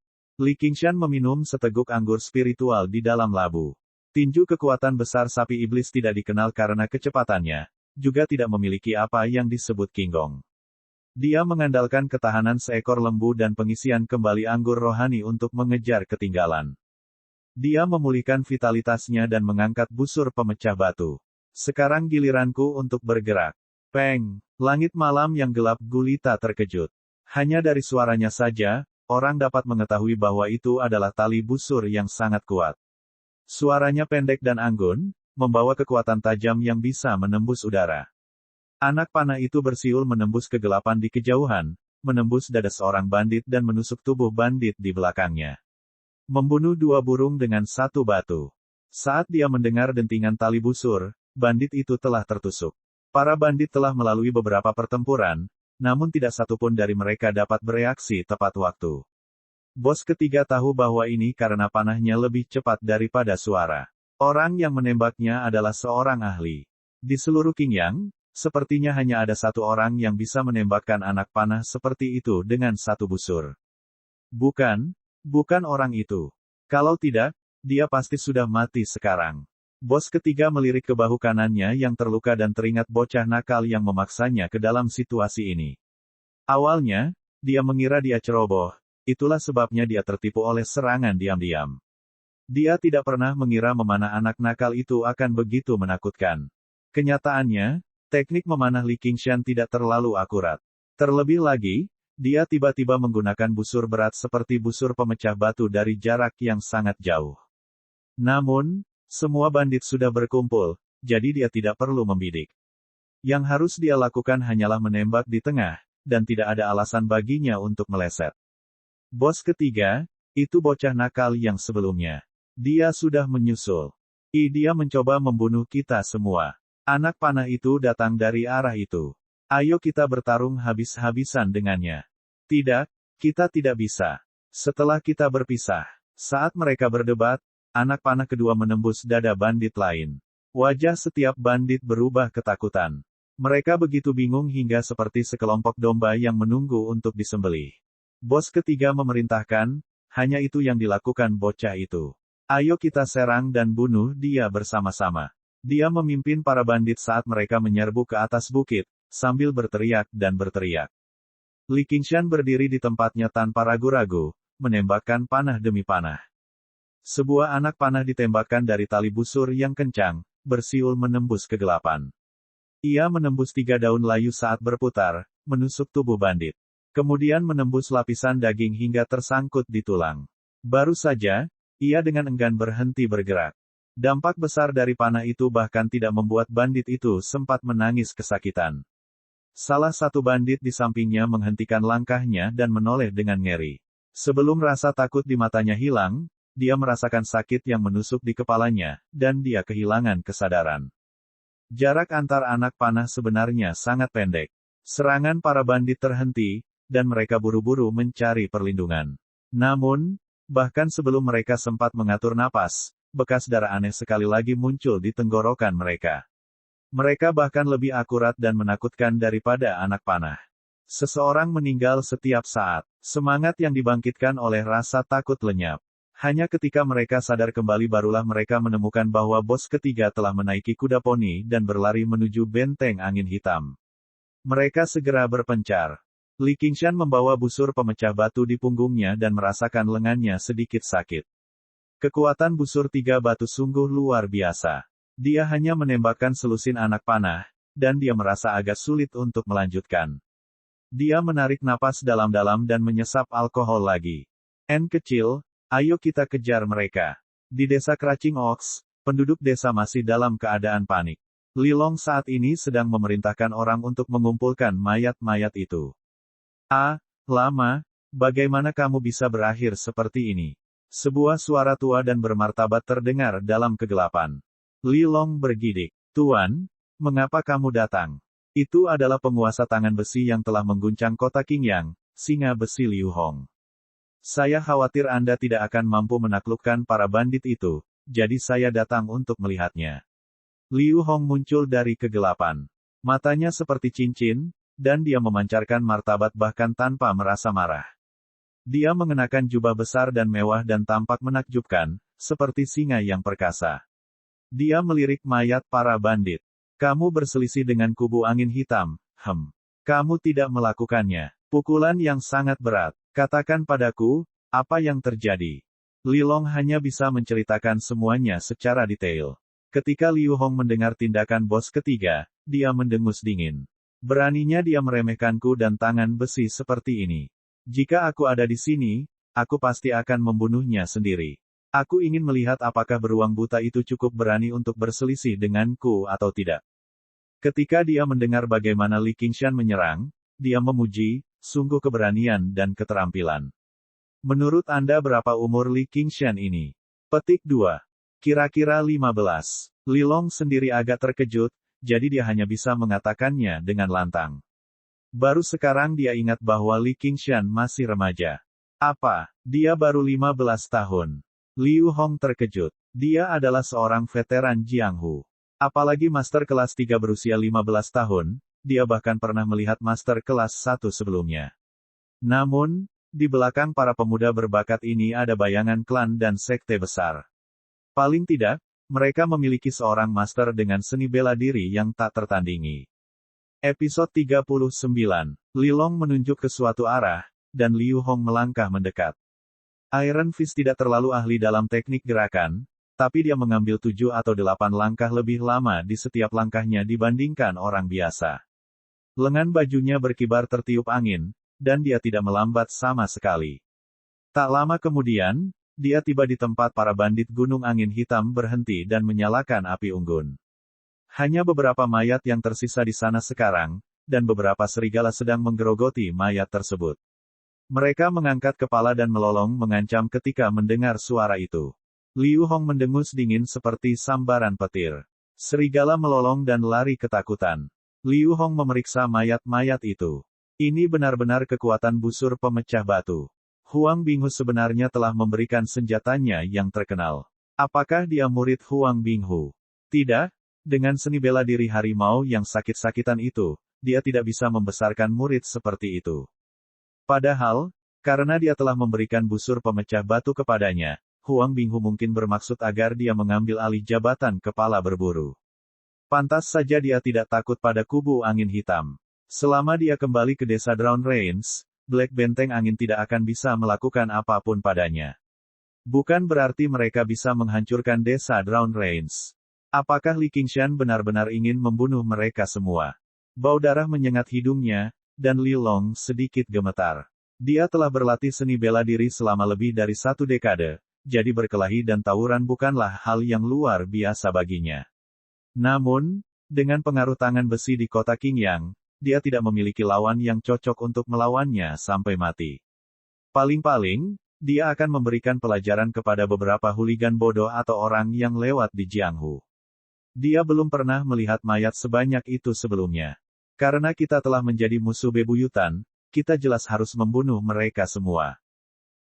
Lama, itu terlalu mudah di kota Qingyang. Awalnya, dengan bakatmu, keterampilanmu seharusnya jauh lebih hebat dari ini. Liu Hong merasa itu wajar saja, jadi dia memberikan pelajaran kepada muridnya. Li Long tergagap, tidak bisa menjawab. Liu Hong terus memeriksa mayat-mayat itu. Luka ini aneh sekali. Dia menemukan seorang bandit yang meninggal karena tenggorokannya digorok. Apa yang aneh tentang itu? Bandit ini mati di tengah tumpukan orang. Lihat ekspresi dan postur tubuhnya saat dia mati. Sepertinya dia tidak bereaksi sama sekali. Tentang apa semua ini? Setelah itu, dia menemukan banyak mayat bandit lainnya dengan luka yang sama. Hati Li Long menggigil saat membayangkan pemandangan aneh itu. Dia tidak bisa tidak melihat sekeliling. Pegunungan dan hutan yang gelap sepertinya menyembunyikan hantu. Hanya ketika dia melihat Liu Hong dia merasa lebih nyaman. Selama teknik gerakanmu cukup bagus, kamu bisa mencapainya. Namun, di seluruh Qingyang, hanya Master Sekte Gerbang Naga yang bisa menyaingi teknik gerakan seperti itu. Li Qingshan tidak hanya mendapat bantuan, tapi dia juga sangat kuat. Tidak peduli seberapa berpengalaman Liu Hong di Jianghu, dia tidak dapat menebak bahwa bandit gunung tidak dapat bereaksi karena mereka tidak dapat melihat musuh. Mereka mengikuti jejak yang tertinggal di tanah dan pergi jauh ke pegunungan. Mayat para bandit terlihat jelas seperti rambu-rambu jalan. Ada yang terjatuh ke tanah setelah terkena panah, ada pula yang meninggal karena lehernya digorok. Li Qingshan mencengkeram lehernya. Saat itu, dia tidak terlalu takut, tapi sekarang, dia benar-benar merasakan ketakutan yang berkepanjangan. Mereka menemukan mayat bandit lain.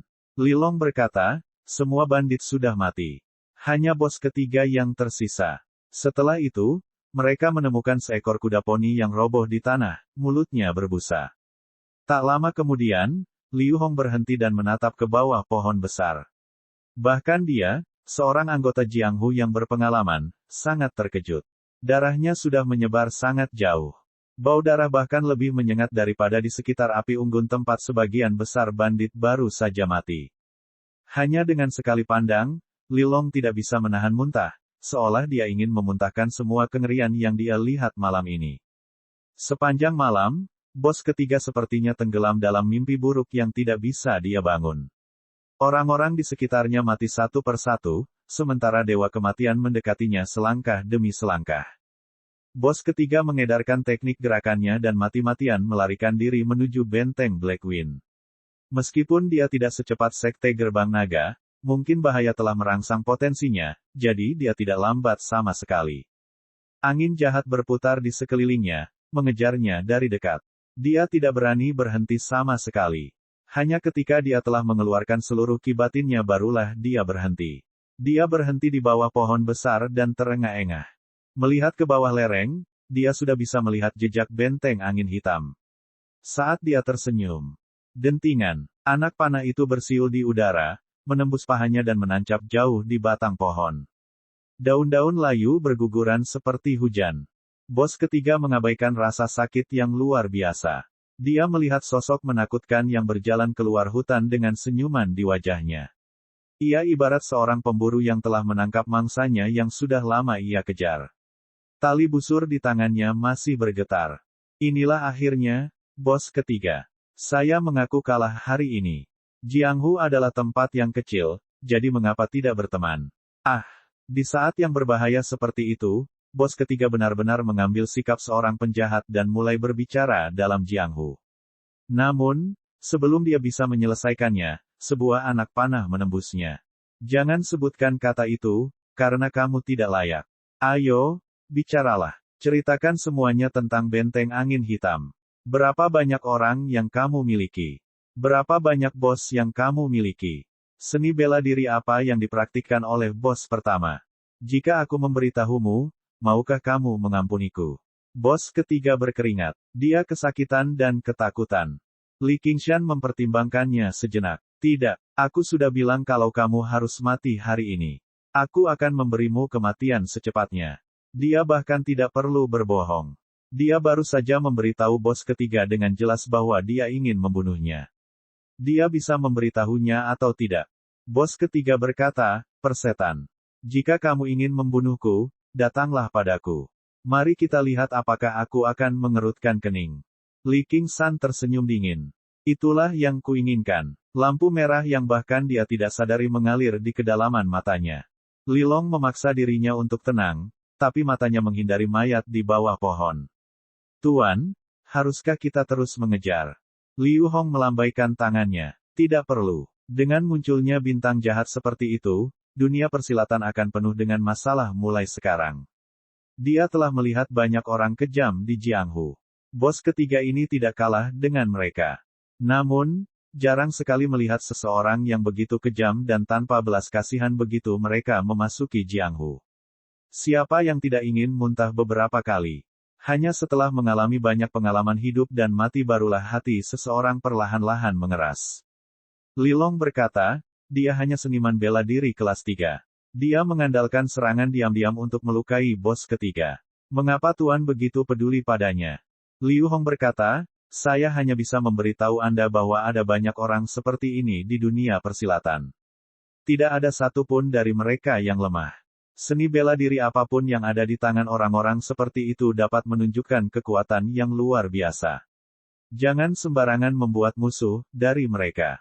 Mengapa demikian? Li Long tidak mengerti. Mungkinkah menjadi kejam dan tanpa ampun berarti seni bela diri seseorang tinggi? Inti dari seni bela diri terletak pada pembunuhan. Namun, Li Qingshan, yang dianggap sebagai bintang kejahatan oleh Liu Hong, saat ini sedang berlutut di tepi sungai dan muntah-muntah. Air matanya mengalir di wajahnya saat dia muntah. Pada akhirnya, tulang bos ketiga tidak sekeras yang dia katakan. Dia memberitahu Li Qingshan segala sesuatu yang ingin dia ketahui secara lengkap. Yang dia inginkan hanyalah mati. Setelah membunuh bos ketiga, lampu merah di matanya meredup. Dia sepertinya menyadari apa yang telah dia lakukan. Dia telah menggunakan metode yang sangat kejam untuk menyiksa orang yang masih hidup. Tapi bukan itu saja. Yang lebih menakutkan adalah dia merasakan kenikmatan yang luar biasa darinya. Apa yang terjadi denganku? Kuku sapi melangkah ke sungai. Li Qingshan mengangkat kepalanya. Oxen memandangnya dan berkata dengan nada yang sepertinya memuji dan mengejek, kamu menjadi semakin seperti iblis. Episode 40. Oxen bertanya, apakah kamu masih ingin melanjutkan? Jangan salahkan saya karena tidak memperingatkan Anda. Anda mungkin benar-benar akan menjadi iblis. Petik 2. Selama saya memiliki hati nurani yang bersih dan dapat dengan bebas mengungkapkan pikiran saya tidak akan menyesal bahkan jika saya akhirnya menjadi iblis, kata Li Qingshan sambil berdiri. Hatinya yang kebingungan malah dikuatkan oleh perkataan Oxen. Oxen mau tidak mau memandangnya dengan cara yang berbeda. Bahkan seorang kultivator dengan kemauan yang kuat akan merasa takut dan jijik ketika mendengar bahwa mereka akan jatuh ke jalur setan dan menjadi setan. Ia sudah mempersiapkan diri untuk dengan sabar menasihatinya, tetapi Li Qingshan tidak terlalu terpengaruh. Dia tetap teguh pada pilihannya dan tidak menunjukkan tanda-tanda keraguan. Itu sangat jarang. Namun, ini juga bagus. Jika dia adalah tipe orang yang hanya peduli pada hal semacam ini, usaha Oxen tidak akan sepadan. Era yang dijalani Li Qingshan di kehidupan masa lalunya adalah era ledakan informasi. Sebagai seorang yang tertutup, ia mengonsumsi berbagai film dan novel siang dan malam sebagai makanan mental. Dia telah menemukan pemikiran yang paling beragam, serta menyaksikan tontonan yang paling menakutkan dan megah. Di bawah pengaruh semua jenis informasi, kemampuannya untuk menerima sesuatu mungkin adalah sesuatu yang hanya bisa dibandingkan dengan sedikit orang di era ini. Dia tidak akan terikat pada cara berpikir tradisional apapun. Keuntungan dan kekuatan semacam ini perlahan-lahan muncul dengan sendirinya, dan dia menunjukkan kekuatan yang tidak dapat digantikan oleh kemampuan magis atau artefak apapun. Tidak peduli seberapa kuat bakat kultivasi Li Qingshan, sulit bagi Oxen untuk menganggapnya serius.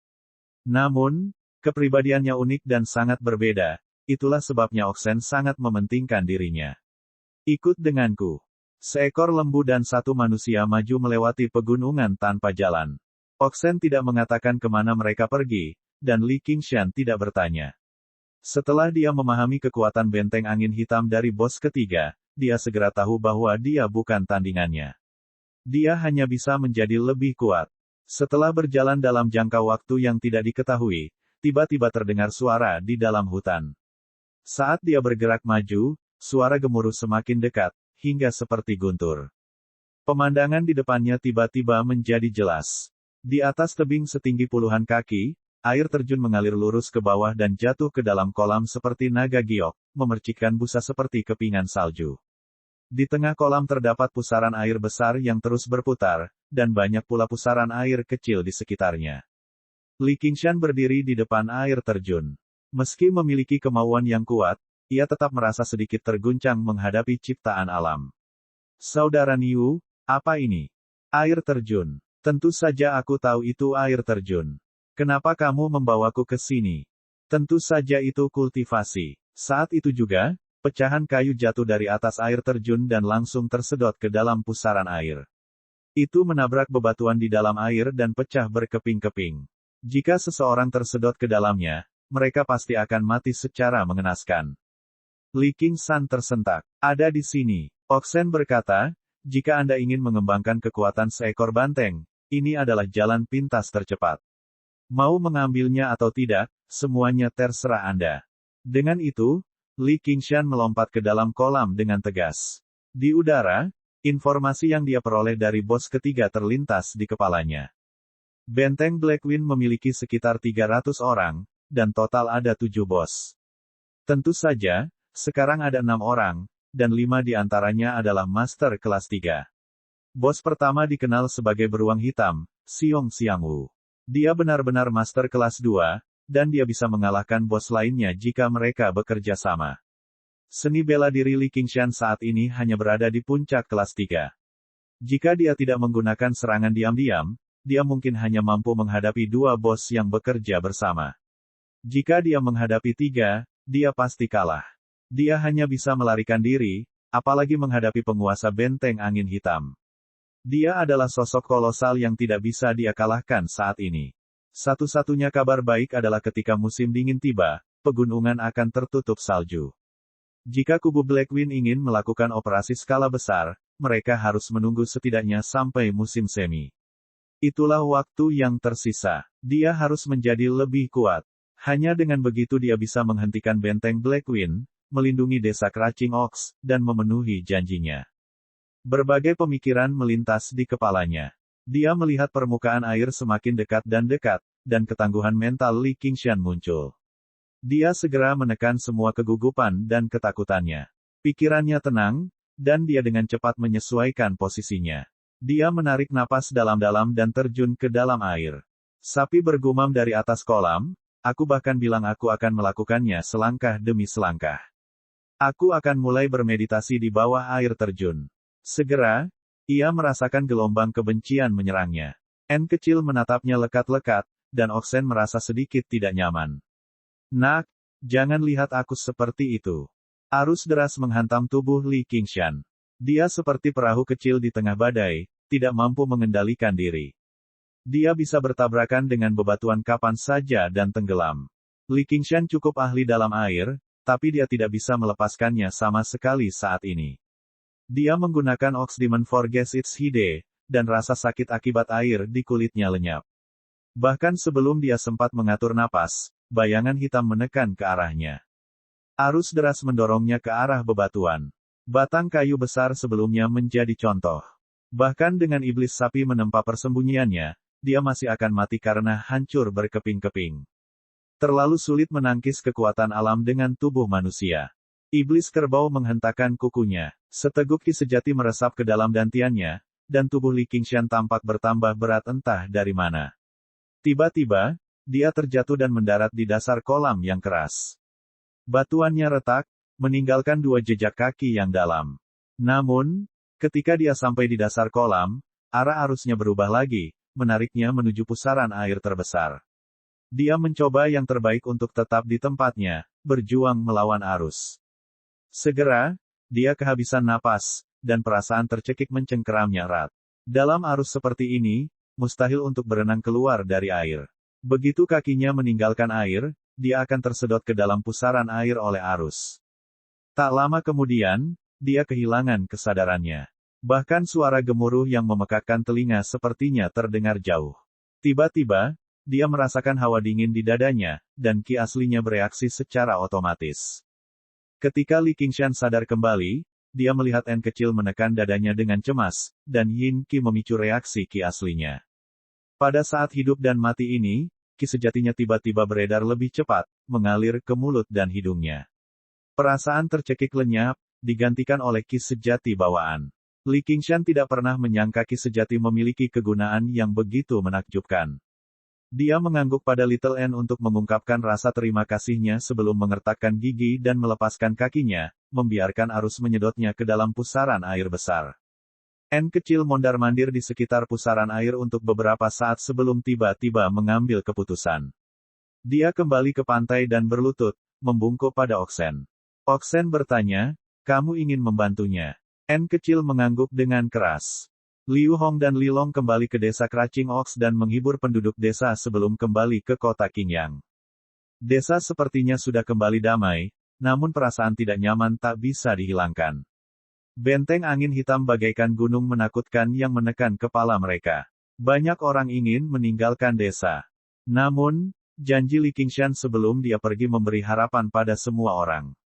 Pada saat kritis, keajaiban desa, Li Long, tidak mampu melindungi mereka, dan tokoh penting kota, Liu Hong, baru tiba setelahnya.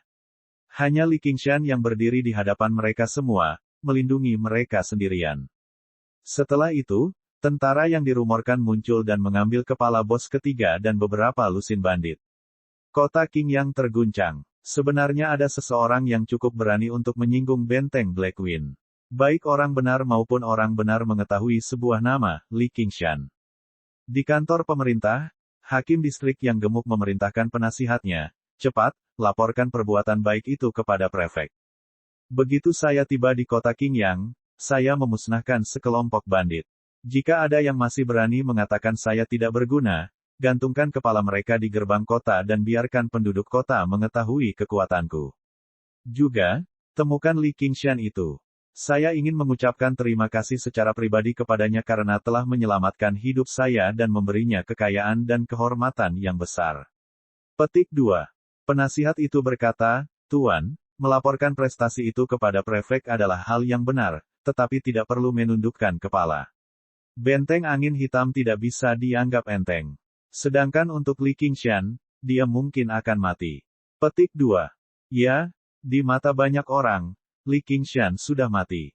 Meskipun mereka mengagumi kekejaman dan seni bela diri Li Qingshan, tidak ada yang percaya bahwa dia adalah lawan dari kubu angin hitam. Beruang hitam, Xiong Xiangwu, adalah sosok yang mampu menghentikan tangis anak-anak di malam hari di kota Qingyang. Dia telah membuat namanya terkenal bahkan sebelum Li Qingshan. Keduanya berada pada level yang sangat berbeda. Jangan lupa subscribe channel, like, dan komentar. Cek cek cek cek cek cek.